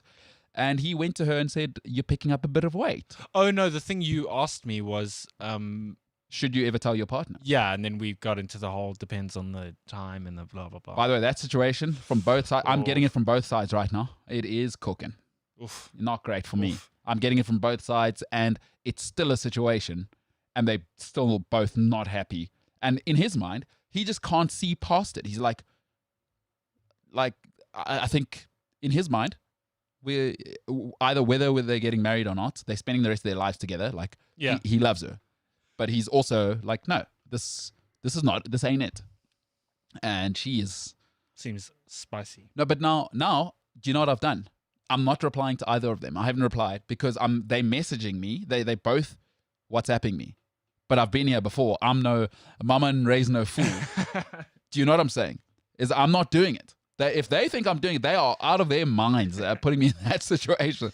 And yeah, so just to quickly give you some context on that story, a friend of mine told his lady that she's picking up a bit of weight, and it turned into a situation. And I was the meat and the sandwich, and I said, no, thank you. I'm hitting the ejector button immediately, and I'm out of there. So I'm not replying to any of them when they message me on that. Like, I wouldn't. And also, you know, sometimes you have to address it. Like if you have two friends that don't like each other, for me, I always say, hey, cool, I like you, I like that person. I'm going to talk to both of you, but don't talk to me about the other one. Is in this situation is we're actually in a trio. Like they know everything about me, I know everything. So there's no like, Yeah. I can kind of separate them. They're going to either get married to spend the rest of their lives together. They're just going through a situation right now. Oof. Excuse me, I've chosen to be a bachelor. Leave me alone. I don't need these kind of problems. Good. Do you know what I'm saying? Jimbo, give us some outro music. Sorry, James Holland. Yeah, Jimbo. Oh, the James Holland bullying tomorrow. Looking forward to seeing your bullying comment. In fact, guys, you could bully me as well, by the way. I believe in the policy of bullying, and I can't be a hypocrite, right, James?